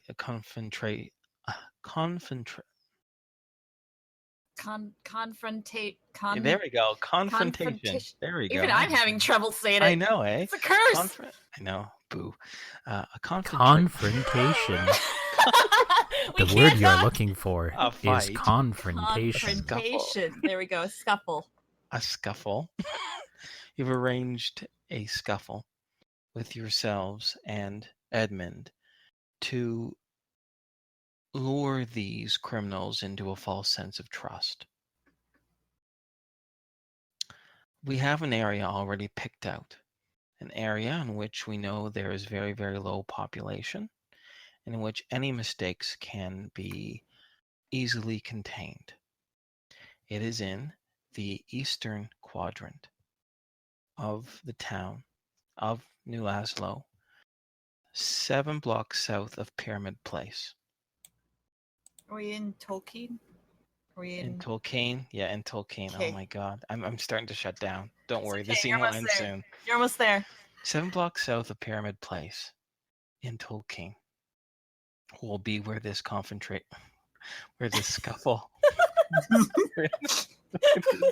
Just call it a fight. Just call it a fight, okay? Interaction. This fight will take place. Afterwards, the rest of you will flee, while Mr. Brown will stay. Perhaps he will be delayed naturally. Individuals of my unit will investigate, will arrest him, and also collect this magical item that that Edmund will be, for lack of better words, hiding within. This team will be led by me. I will be one of the first responders. We will put them in this safe location. And later, once we understand that the bait has been taken, you will be informed of this location and be able to carefully rendezvous with your friends in Edmund. But for the most part, you will be incognito. You'll be incommunicado with each other to ensure the loyalty of your new criminal friends. Does this all sound sufficient? Yep. Mm-hmm. Good. Then, with that, she confers the time and location with each of you, and departs. Edmund stays around to talk with you, get over through any last plans, maybe even rehearse a little bit of what's going to go down, what's going to be said, what actions are going to happen. Patrick, I would say at this point, you'd probably be able to bring the bag into the city for this purpose, right? Okay. Mm-hmm. Because you just had to retrieve it from the ship, right? No, it was actually... Where'd you had to retrieve it from? At the checkout, basically they said, like, you can't bring your pocket dimension in. That is true. They did say that. However, you were given special permission thanks to, the Tolkien Police Department. Mm-hmm. I guess we glossed over that narratively. My bad. But you definitely, within the 2 days, would have gotten a special ticket in which you could take that in for... you were pretty much given a flag. You were given permission to take that in. Cool. Okay. So, and confer with the magic words in regards to that. And that's where we'll end things off. It'll give you guys some time, either now, once we've wrapped up this session, or during the week, or the beginning of next session, to really break down this confrontation how you want it to go. And also, I want you to know, Tom, that I know you kind of said that throwaway, like, oh, I don't need to be a part of this. That's not what's going to happen.